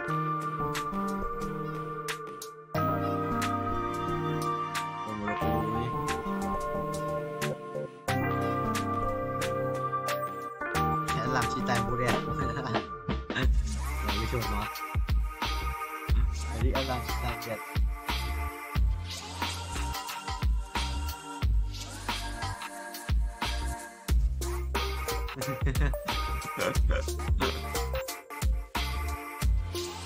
bỏ chim nhằm BD à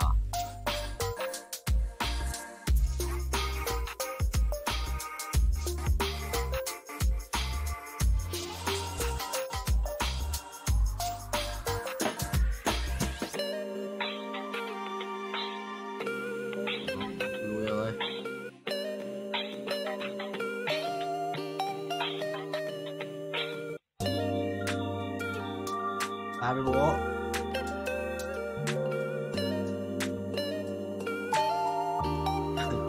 Bỏ là trách người kia ấy.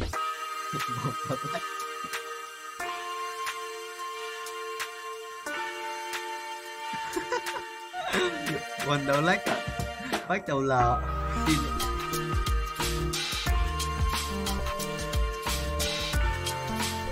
Này cái chuột nó rồi. Sao vậy? Lá gì?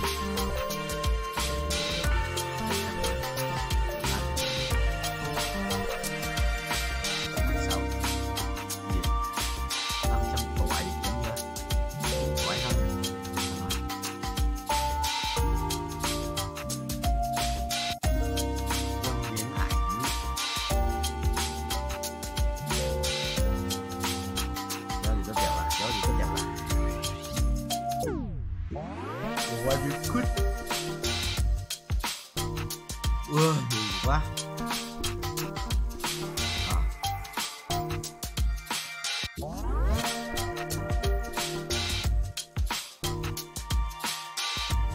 Lùi.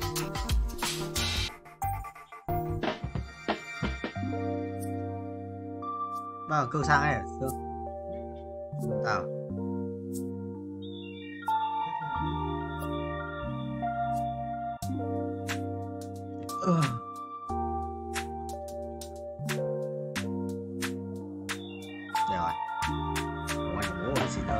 Uầy. Về đấy nhờ, về đấy nhờ. Đấy mày xong. Hai đồ ngoan cực kỳ.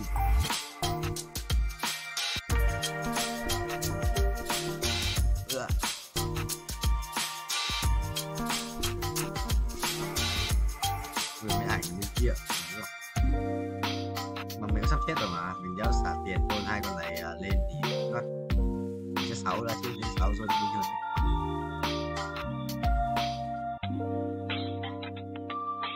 Đau quá. Em hiểu cái gì đang xảy ra. Áo mù đéo chết cơ. Áo mù đéo chết à? Phải vậy. Áo mù dây chuyền tự lực và giáp siêu linh ạ. Trồn đéo chịu. Bất tử à? Con này mà lên áo mù 3 là bất tử đấy. Cùng chung à? Dây chuyền tự lực và giáp siêu linh à? Bật đèn nhỉ. Rồi, lại cái đồ à? 3 đồ ăn không? Nếu được không?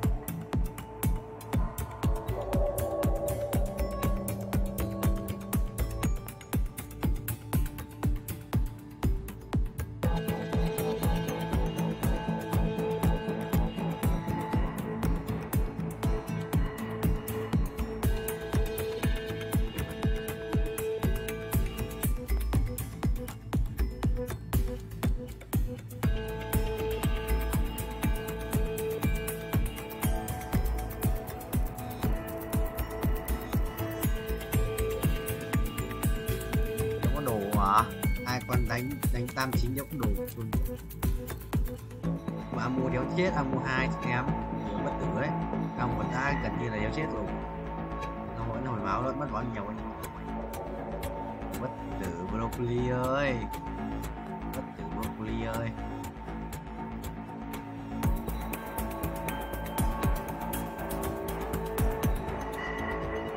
Đây mày chồng.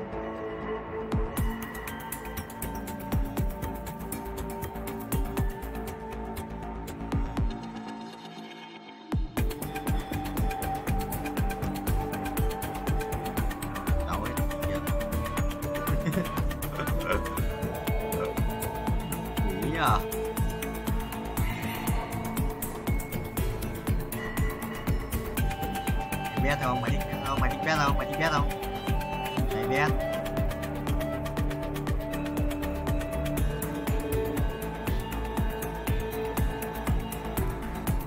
Ơ chắc à.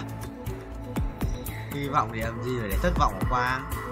Hy vọng nhiều thì thất vọng nhiều. Hy vọng nhiều thất vọng nhiều. Nhanh này. Kiểu đồ quá.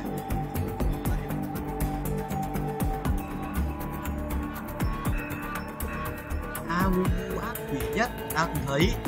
Hồi máu nhá. Máu này. Hồi máu.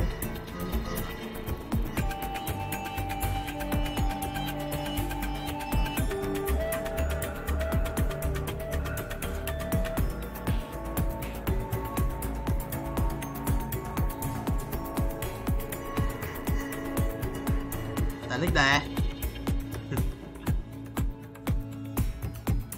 Thật sự không chưa.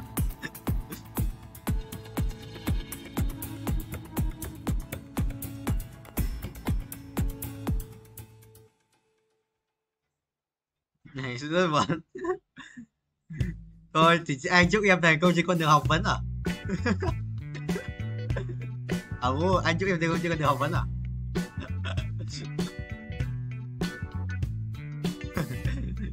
Cái sự sỉ nhục không? Không cố được 0.5 nữa.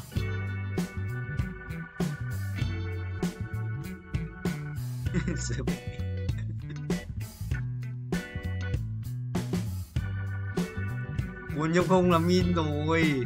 Rồi con nói trả lời được là muốn nhung không rồi. Quỷ đâu mà trả lời được vẫn được 2 chấm với 3 chấm. Hay lắm rồi, hay lắm, 5 chấm. Rồi anh à.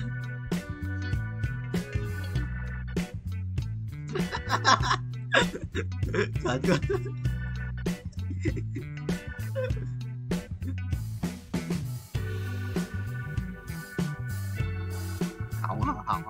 Hỏng à Phú.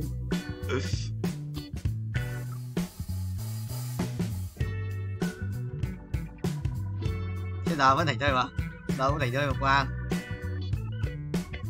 Ai à.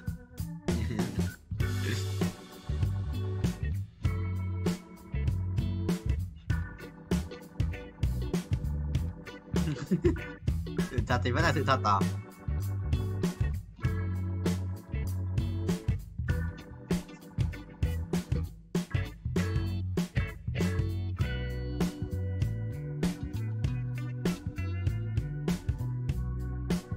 Sao đây? Cái gì? Phải chưa? À, đi tù. Mày đi tù. Gì? Mày đi tù. Nó mày đi tù. Xong rồi phải ám quanh bắt tử rồi. Tao mua hồi bao nhiêu máu ấy. Chắc mày chưa trả tiền đi.